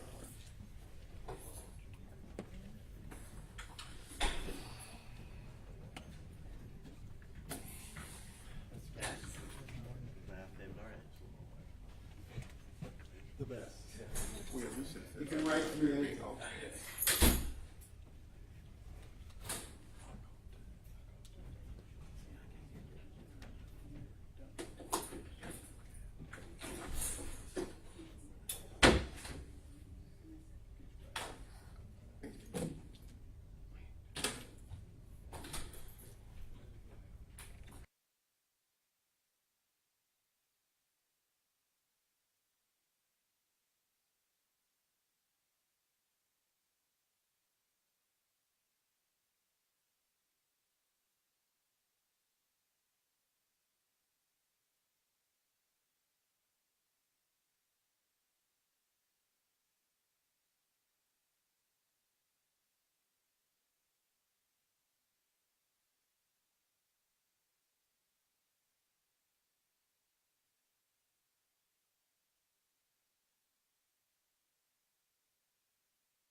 Okay, you're leaving Friday? I have to get myself ready tomorrow. Okay, but, okay, you can't come tomorrow. No. And you can't. But I want to make sure that nobody rushes a verdict based on the fact that two of you cannot come back tomorrow. So I want both sides to get a fair verdict based on the evidence and the law and fair and full deliberations. Okay, I don't want anybody rushing to a verdict.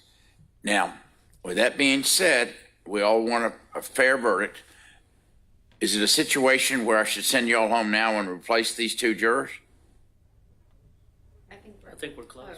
You think you're close? We need more. But everybody understands, I don't want anybody rushing because they can't come back tomorrow. Is everybody okay with that theory? Okay. All right, we'll give you some more time. Thank you. All right, for jurors.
Bye.